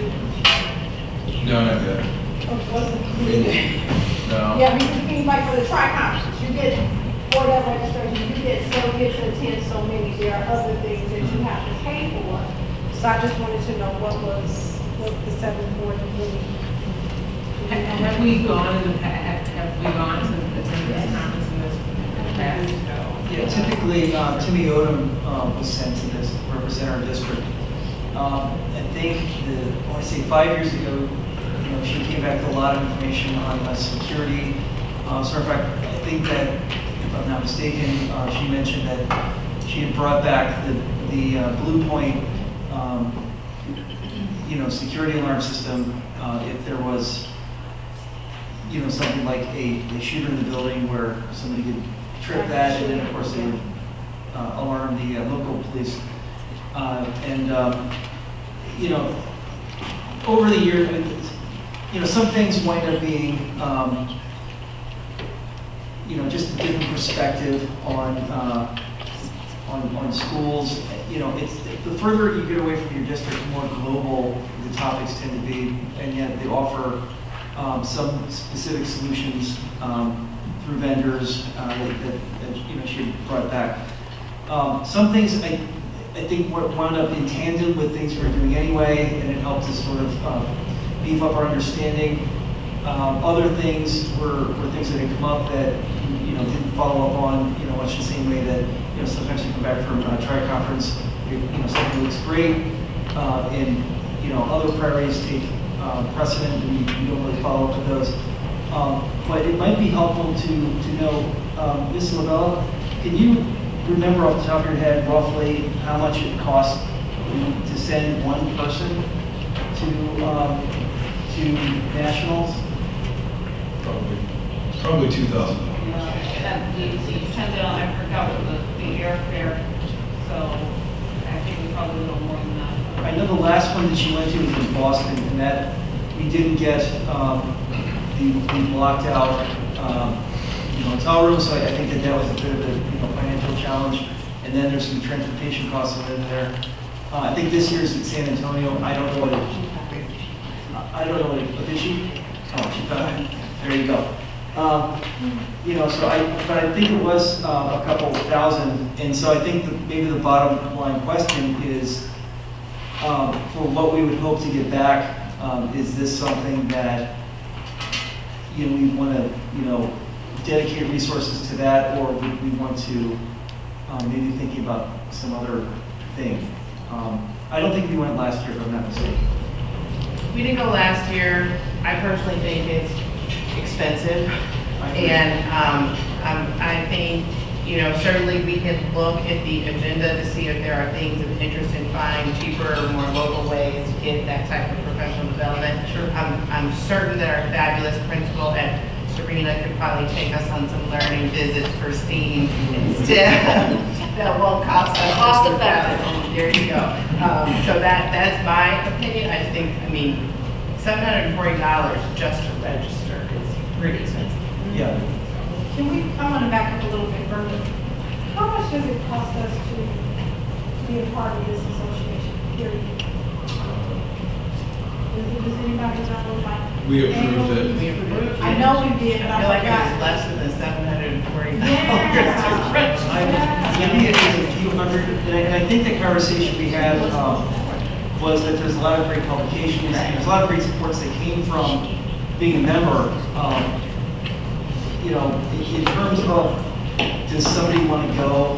I know that when Mrs. Odom went, you know, those were days she wasn't working. You know, she had to take off work, so, you know, she was somewhat of a personal sacrifice to go to this.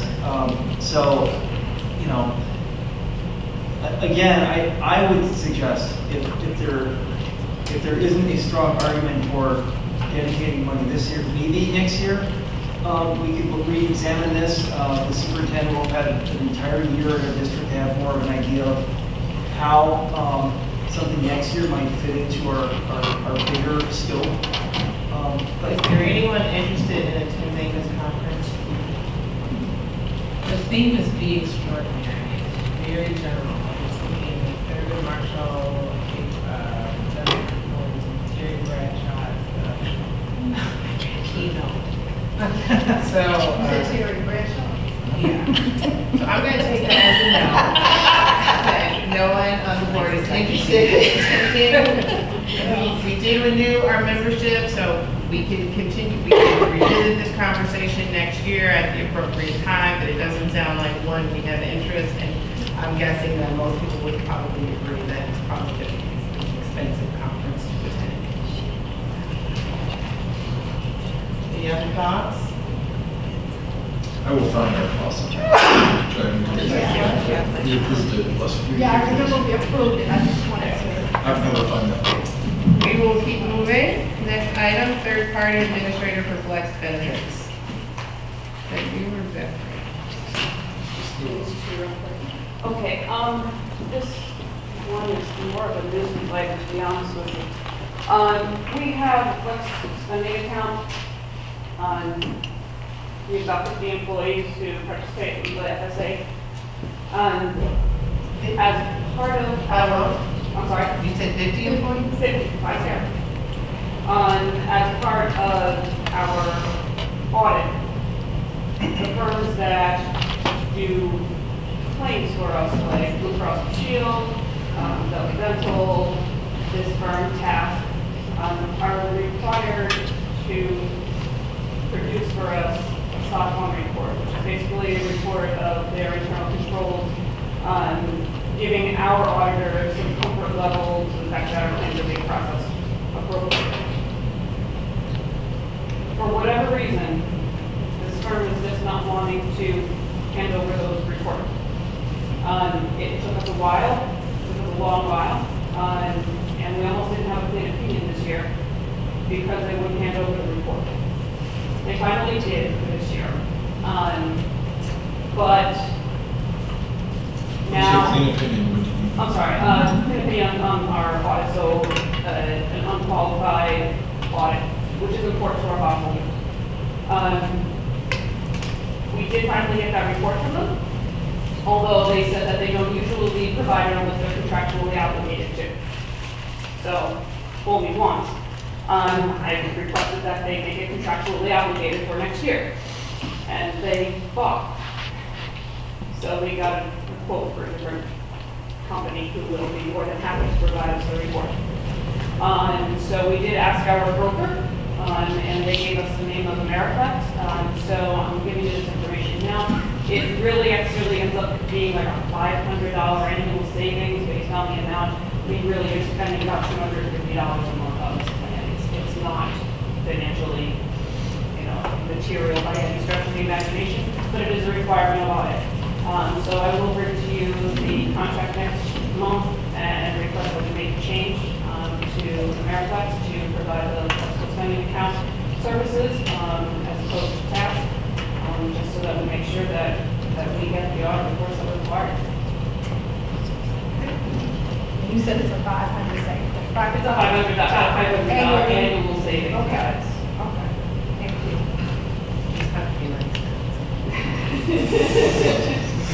I like savings, really like.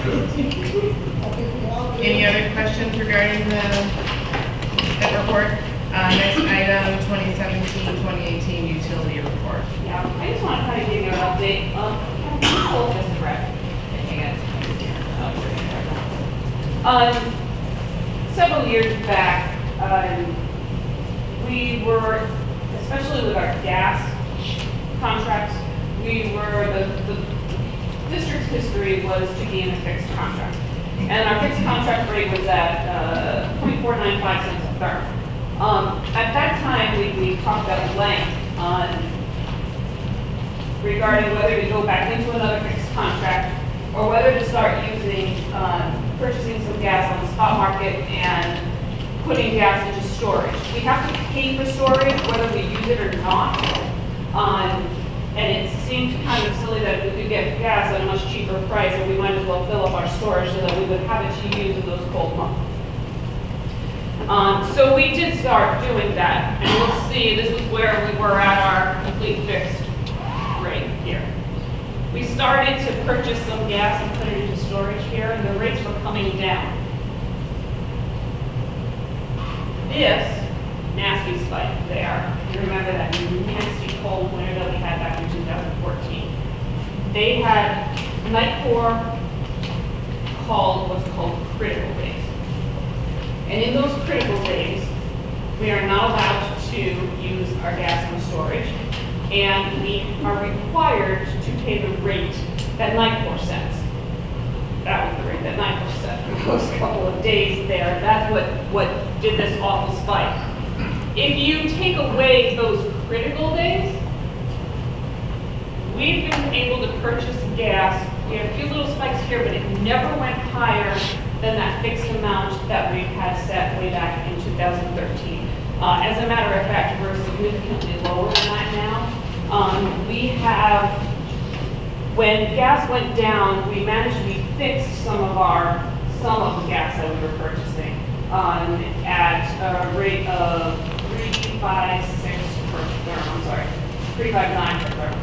And we got some of it now at 3.56. So we're significantly below where we were at that 4.95. The rest of it we continue to purchase on spot. So when the price drops, we buy it and put it into storage. Then when we have months that we're using more gas than what we have at our fix, we get it into storage at a nice lower rate. And we've been able to do this mostly by purchasing and storage over the summer months and just keeping our rates low. So you can see the dotted line is actually the trend line that we've had since 2013 to the current. And that's kind of what we're continuing to do. We just are putting on another rate for a 1-year piece of gas at 3.56 therm, which would be about 50% of the district's monthly usage. We'll keep an eye on the other 50%. We may look, if prices continue to go low, we may try and put another little piece of fixed in there. But in the balance, we will continue to buy on spot and put it into storage so that we can continue to keep at a lower rate. That's kind of what we've done with the gas order. So the strategy that we use with that has been working, except for those critical things. Not going to be real shopping. Any questions on that? Yeah. For electric is up on our rate. We have been purchasing at 0.0406 per kilowatt hour. We have gotten a new rate in starting in December. We were able to lock in 0.0325. That should save us approximately $20,000 in our electric bills for next year. So again, that was another. Did you say 20? 20,000. Yeah, that one's going to be significant for the electric. So that's an update for you. Thank you very much. Thank you. Next item, we have several action items tonight. First one is approval of bills. I have reviewed the bills. I had a couple questions for Fran, and she responded to all of them, but due to a conflict of interest, I won't be voting. So can I have a motion, please, to approve the bills in the amount of $1,102,884.92 for the month of November as presented? So moved. Ratings, roll call, please. Blackman? Yes. Nelson? Yes. Simmons? Yes. Huckabee? Yes. Paredes? Yes.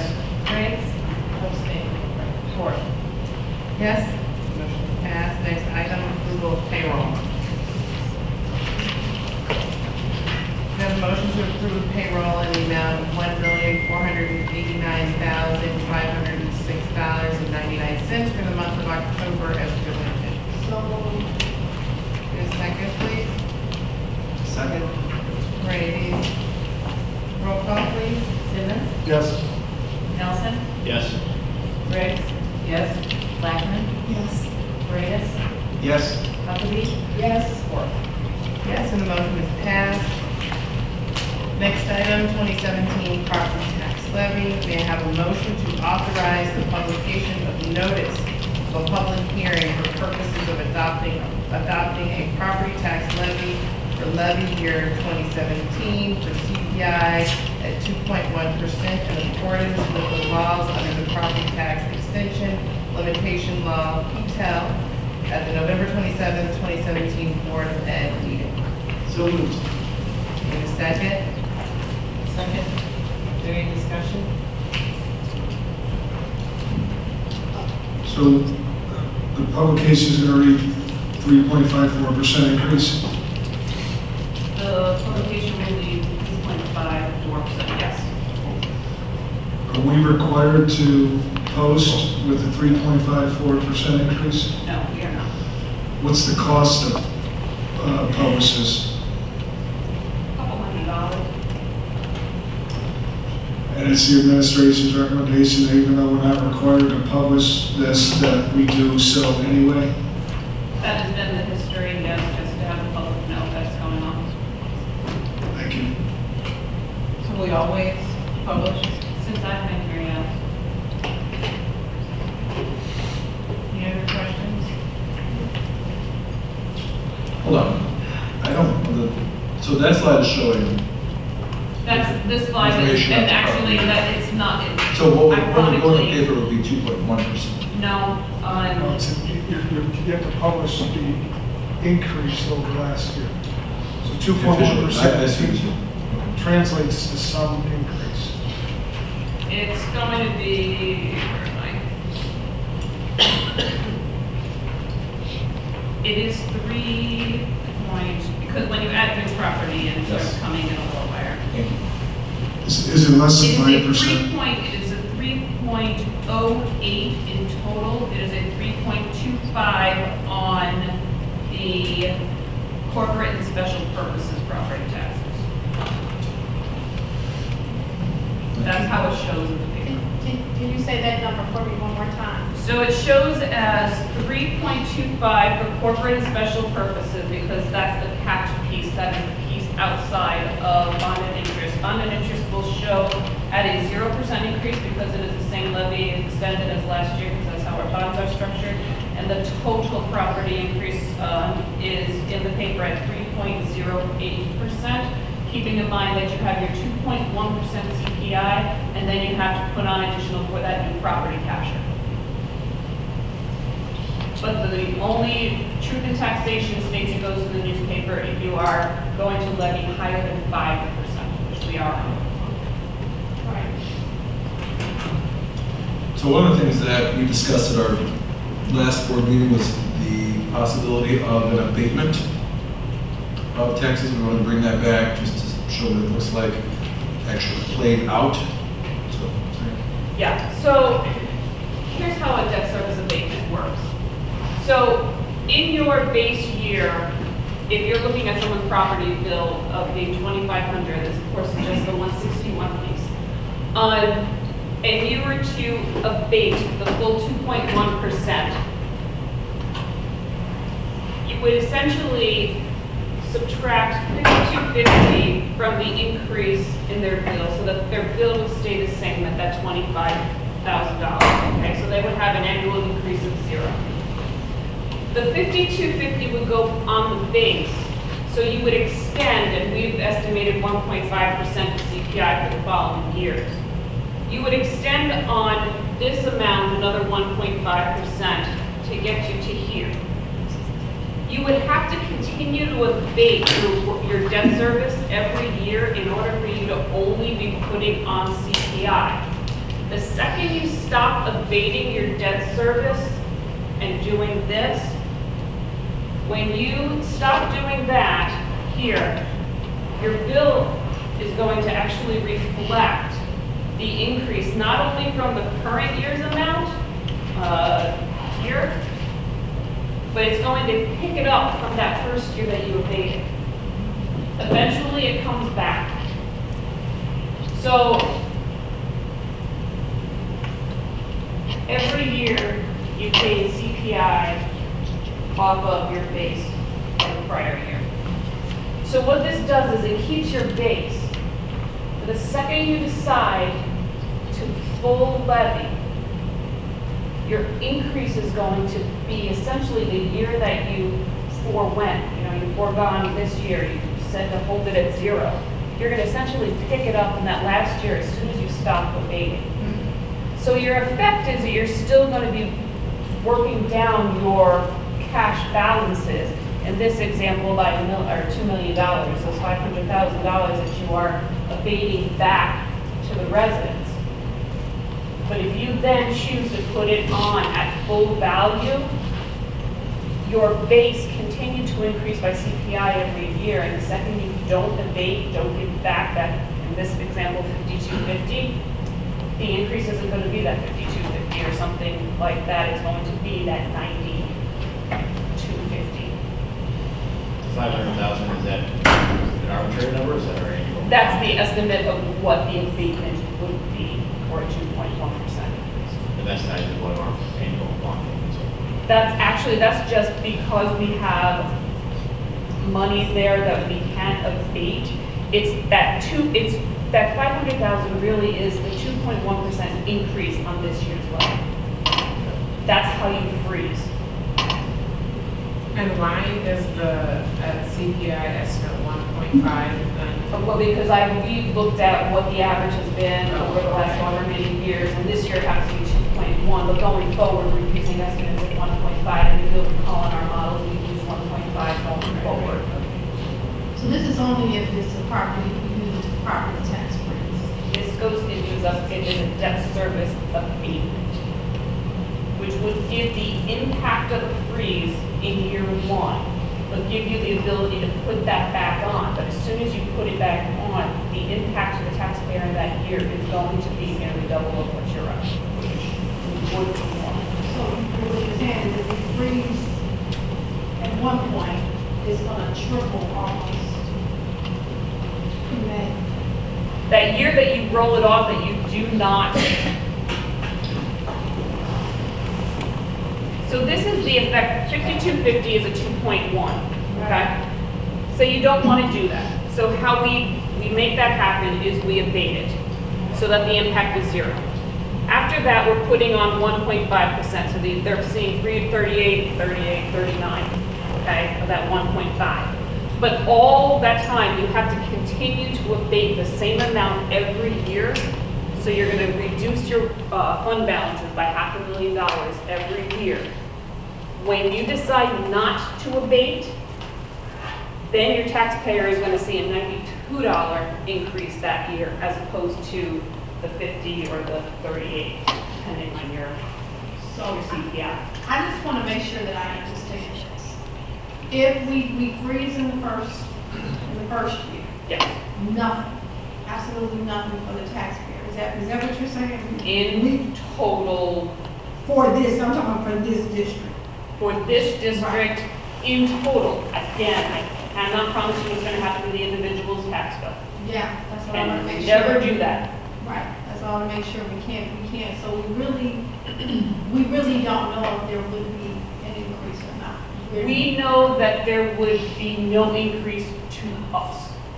We don't know what the impact would be on each and every one of your tax bills. So this is based on an average 9. In aggregate, there would be no increase, but you would have some neighbors who would still call you and say, my tax came out. Yes. And you'd also have some that called you and said, hey.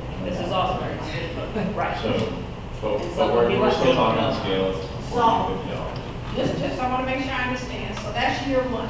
Yep. We have to continue to abate that throughout the entire time. Yes. So if we do that in year one, the increase of almost triple the amount will be seen ultimately. Is that what we're saying? The longer we put it off, the bigger it gets. If we decide to put it back on. Yeah. And you stop dipping into the fund balance. Correct. Like it's first. Yeah. But that's only if we do the property tax. But we could, it could be year 5 and, we decide, we have our long-term capital plan, and we decide we change that amount at that time. So it's essentially putting a decision on. Are there any financing costs or other costs associated with this besides? To abate? No. So to provide immediate relief, we're talking one, we can't really guarantee because this is what we're speculating at this point. Correct. It could happen that somebody's taxes increase, it could happen that then somebody's taxes take a dive and go down. But our position is we're freezing, so the impact. Okay. And here's the other messy piece. Okay. We'll be making an attempt to freeze the current base while still capturing that $5 million of new properties. So you're still going to be, you can still put something on, and it's, I'm going to be really honest with you, it's more of an art than it is science, because I do not have what those actual numbers are. I do not know what new property is. If I knew what new property was, it would be very simple, but I won't have those numbers until summer.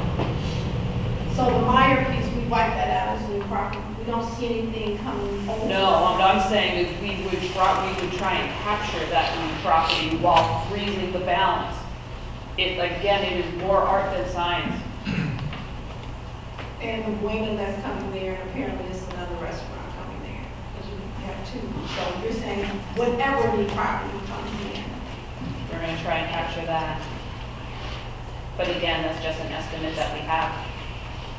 We could end up shorting ourselves. We could end up taxing a little too much if you wanted a solid freeze. I can't promise you that that would be perfect by any means. Just to give a little perspective, this is illustrated to me when I was in graduate school. $500,000 a year is really the cost of 10 reading specialists per year. So if you think of losing $500,000 a year, you can equate that to 2 reading specialists per each of our buildings every year. So This is money we're spending. I'm just saying that's your cost. So our 3 options are, as we approach our vote next week, are we just do the maximum CPI levy extension. We decide on something less than our CPI extension. Or we do an abatement. And if you decide to do an abatement, you actually could wait. You've got a few months to make that ultimate determination. That's not due at the county until March or April. It's March. But we need some authorization as to what I'm publishing, if we are published. And that approval you need this evening. If you'd like to publish it. I would like to just caution us to be careful when we use terminology providing taxpayers relief.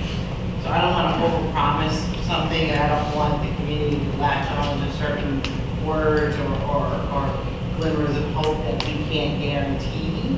So I just want to be cautious of the terminology that we use, because we don't really know what the impact is going to be. So I would hate for homeowners to think that this decision, that relief for them on their property taxes is contingent upon this. Oh, well, that is. On this whole, on whatever our decision is. Well, for district, this is only applicable to District 161, and then the other piece of this is we have to caution, period, about putting dollars, period, up if we don't know these things. We can't put that out in the public saying, we're just talking about if we did this $60 per each taxpayer. We can't associate numbers if we don't know. We can't say it with certainty. Yeah, we can't. So I just don't want people to latch on to numbers when, I know Fran's doing her best estimate and guesstimate on all these different scenarios. So, but you're right. We cannot speak in certain terms around in these numbers. So it's about what scenario, in theory, are we as a board most comfortable with? Having some idea of what the impacts could be this year and over the next few years.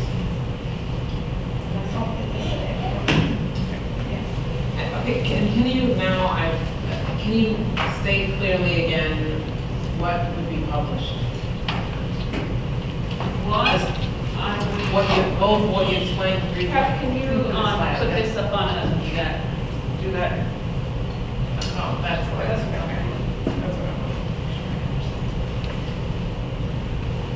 what will be published is this number here, 23,726,821. And that is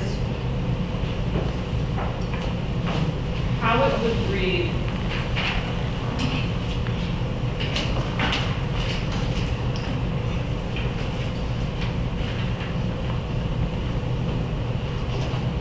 It would read, the corporate and special purpose taxes extended or abated for 2016 were 22,979,706. So that's the exact amount that we had last year in the capped amount.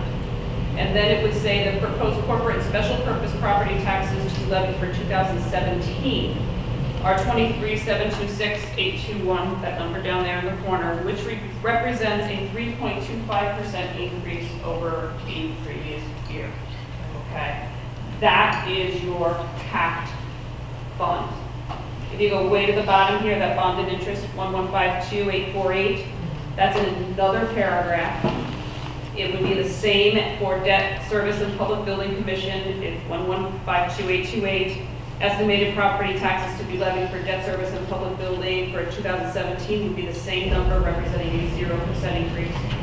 And then when you add them all together, it comes to the next paragraph, which says a 3.08 increase over the previous year. That's how truth in taxation language works. That's how it would be. And it would be when I give you the actual levy on which will look like this resolution, which is the board. So it will be in those delineations by fund, and that is in your board packet. Okay, and then we vote on 27th. We will vote on the 27th. We'll have a public hearing on, we can take any comments on, and then you will vote on that. November 27th. Put on November 27th. My intention is to have it in the Southtown, we go to Thursday or Friday. It's ready. It's ready to go. So do members feel like they have enough information to vote at this point on whether or not we should go ahead with publicizing? Well, that's true. Roll call. We do? I do, that is correct, yeah. I think it was Ms. Huckabee and Mr. Right. Oh, I'm sorry. Paredes and Briggs. So, roll call. Okay, and that's for the CPI 2.1%? Yes. Okay, so Briggs? Yes. Paredes? Yes. Huckabee? Yes. Nelson? Yes. Simmons? Yes. Blackman? Yes. Ward? Yes, and the motion passed. Thanks for reminding me. Next item, approval of Board of Education reimbursement resolution. So this is coming back, just to tighten up before the tri-conference. We want to make sure that we are very clear regarding reimbursements, regarding expenditures. This originally came to the board, as I recall, in February of 2017. With Superintendent Pop. I was not able to find a final resolution that was brought to the board for approval. And so I want to make sure that this is on the books as soon as humanly possible. So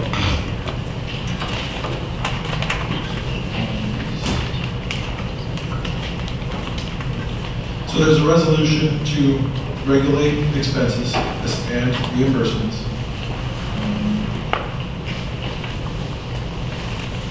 There are a couple of things that we have to address specifically regarding those expenses.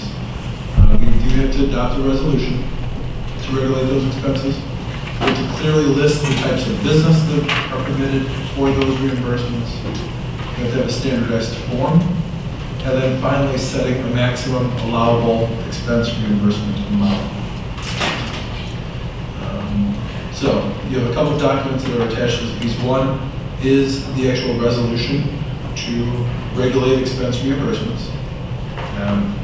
It addresses policies 2125 and 560. It It sets the maximum allowable reimbursement amount by $500. Anything to be approved above that could be done by board action in a public meeting. The board can revisit that number whenever they choose. The key, when you think about reimbursements, typically if we sign a board, so say the school board conference, the district would issue a PO and pay for that conference or for, travel or for hotel. So reimbursements really could come in the form of mileage or a per diem for lunch or things of that nature. So the reimbursement number can be more modest without putting somebody in a bind. And that's where I came up with a $500 number. Time is of the essence. Ideally, we like to bring things multiple times. Technically, it's multiple because there was a discussion, as I mentioned, in February. But certainly, time is of the essence with the tri-conference and the potential to incur some reimbursement costs before we'd have an opportunity to formally approve this report.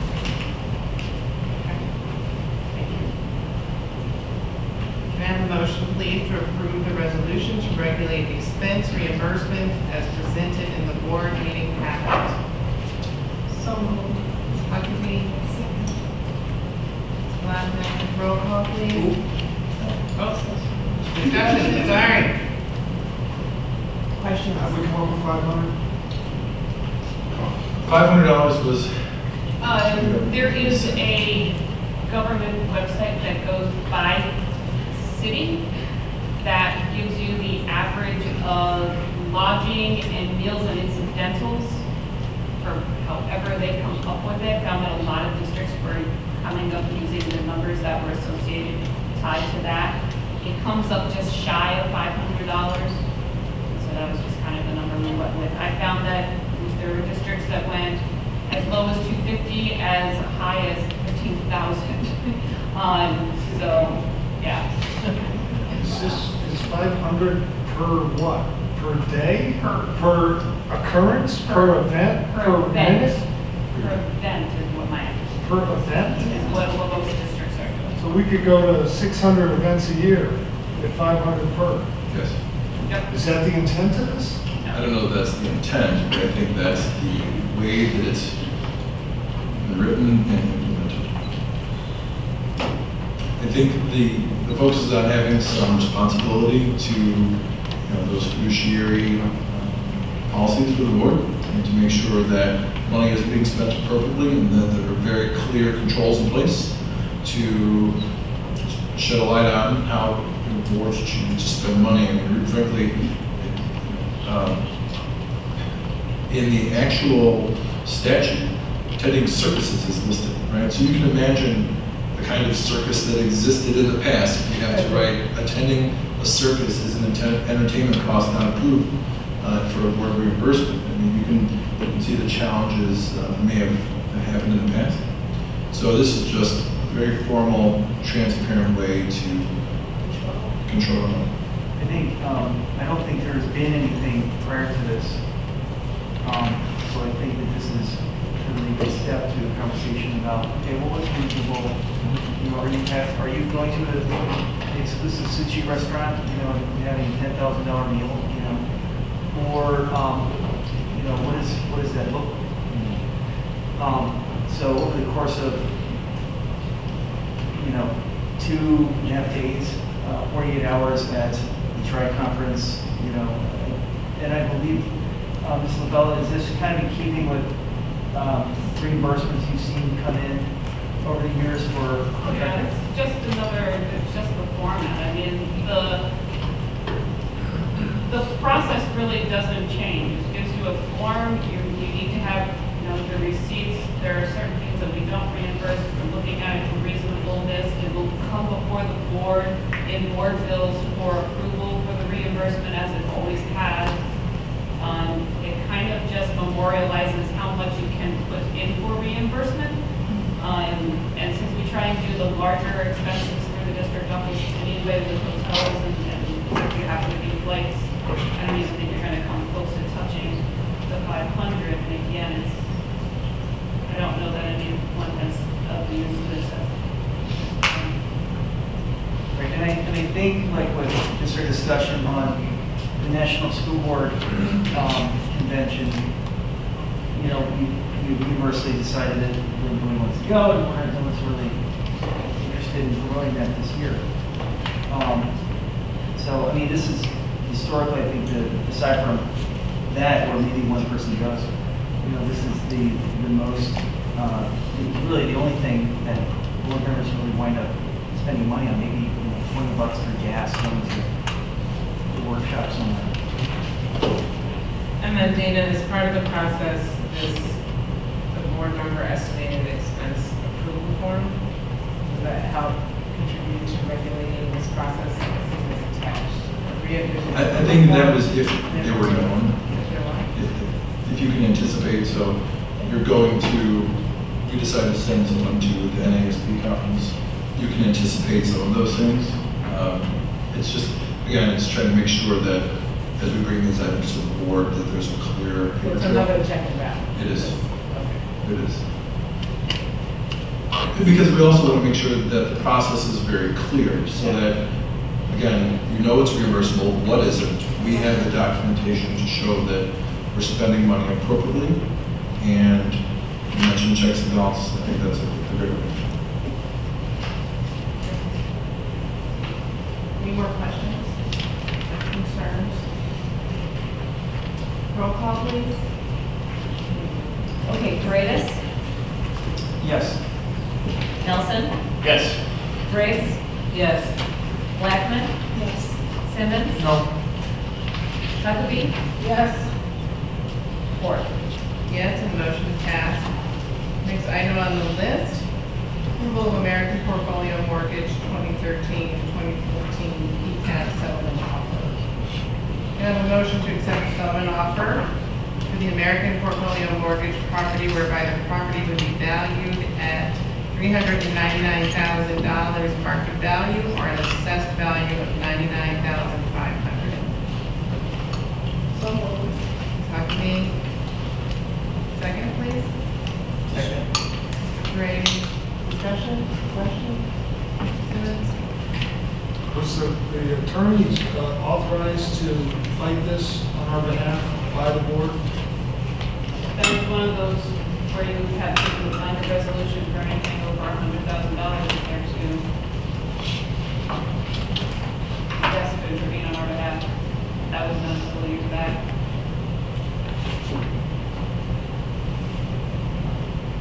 Would you like to revisit that?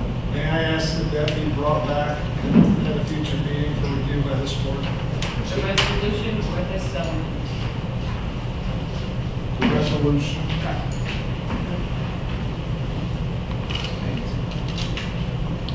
Is there a time limit on this particular? I don't know when they had it extended to. We had a court date the other day that they just pushed it off until the board acted on whether to accept the settlement.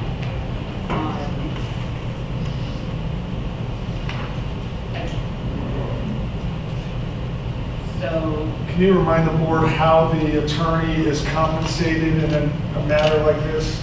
Is he on a retainer? Does he get a percentage of the settlement? No.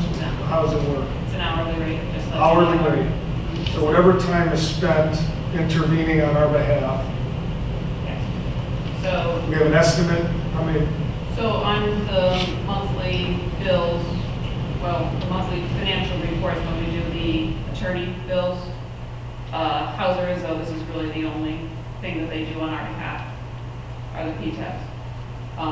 So their bills are coming in, say, not even every month, Few $1,000? $3,000. Is it, history has proven that 161 is typically the only intervener on That is these. correct. Is that the case here? That is correct. So that the settlement, should we approve it, benefits all taxing districts associated with this, not just 161, yet 161 bears the entire cost of the attorneys. That is Is correct. that correct? That is correct. no more questions. Any other questions? Roll call, please. Nelson, Yes. Blackman, Yes. Huckabee, Yes. Simmons, No. Yes. Griggs, Paredes, Yes. Ford. Yes, and the motion is passed. Next item, approval of delegate assembly resolutions. I'm frozen.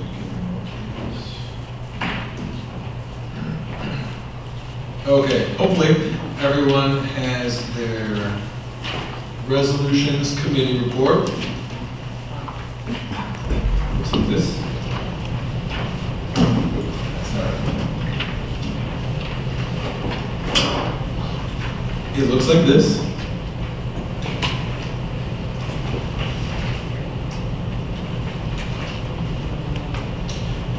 Yes. So, we brought this a couple of times. There are 8 different resolutions put forth by the Illinois Association of School Boards. We will need all of you to vote in either support or opposition of all the resolutions. And then at the joint annual conference, known as the joint conference, our Ms. Huckabee, who would have represented your interests, because of an issue, we will have to switch to our backup delegate.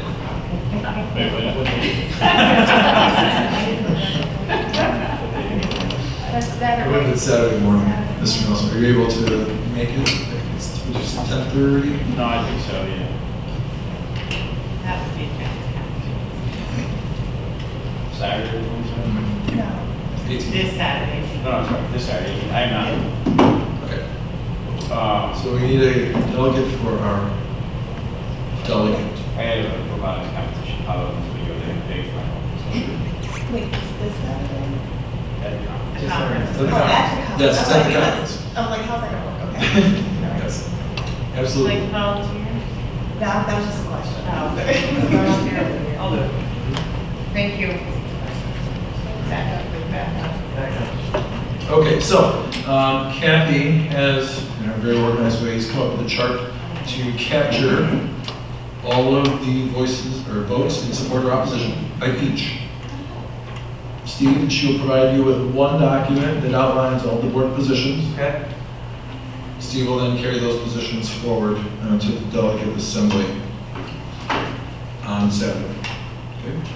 So the first one we will vote on is student safety and protection. Just a reminder, this is legislation that gives school boards the option of developing student safety and protection plans boiled down to allowing faculty and staff who have successfully completed training courses approved by the board with multiple background checks to carry a concealed weapon on school grounds. Are we gonna discuss it, or are we gonna? If you would like to discuss it, you can discuss it. You just have to determine how you're going to vote. Okay, I would just like to say that I think that I oppose this, by the way. Okay, can you just hold on one second? Sure. So do we need to raise a call or a motion I for don't- each of these? I don't think it's a motion, but I think we have to say, are we going to do roll call? I think that we can just. Each person wants to say if they I would support take or a quick, oppose. I would take an informal canvas to see if we need to belabor every single point. Yeah, I mean, does anybody everybody's have a really problem saying- with one of them, or? I would just vote on them, and you vote your conscience. At the end of the day, it's not that huge of enforcement, right? We're going to the AISB, and then they're just recommending stuff to the legislature, who knows the legislature. This particular one, for example, even if we all approved it, at the end of the day, our action here doesn't mean a whole lot, drop in the ocean. So they're recommending, they're saying no. No, I don't think that's the case at all. Okay. I think it's for you to decide whether you support it or oppose. Got it. So either you support, The committee makes a recommendation that is noted in that packet. Right. So like the first one, they don't recommend to adopt, but how do we feel about it? If we agree Oh, yeah, that right, we move right, forward? right. Do that. We agree with that? So that was my question. So the committee is recommending And that's the way I not had it set up. to. Yeah, It's not, so. How Is about, anybody how opposed to about it? this? Does anybody oppose any of the committee's recommendations on any of these? I oppose the committee's recommendation on this. Pardon me? I oppose the committee's recommendation on this one. Which one? So you're for this? It's not the having. And well, It's I'm talking about the government one. a board, it allows a board to adopt a resolution to allow a employee, subject to a whole bunch of procedures, to get permission. You know, it's basically employee choice. But again, our vote here is to drop the commission. So I'm not sure this is merit. Okay, so outside of the first resolution, where we have one board member who actually would vote against the committee, it sounds like the rest of the board would vote in favor of the committee's recommendation. Are there any other committee recommendations that we would not support?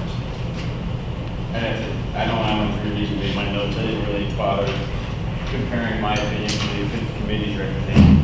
I haven't read the committee, I don't know if they are. I don't really care if they're. All right. Just offered as a starting point. I would just say we just want to go through. I support all the committee's recommendations. Okay. I'm sorry. Okay. I support it all. I also support, and just to clarify, they are opposed to the first one, correct? Right. Correct. Yes. All right, is there any other that they're directly opposed to? Number 3, number 4. You're opposed to it, that's not happening. All right. 3, 4,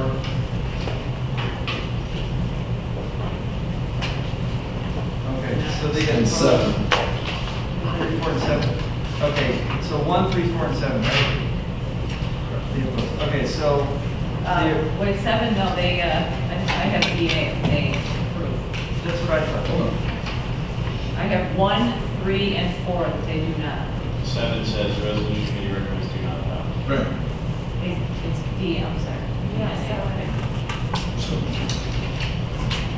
Okay, so 1, 3, 4, and 7 are done. Okay. So that's 4. For 7. Steve? Okay, I support all, that's fine, I support them all. Okay. So we take it from I think you did.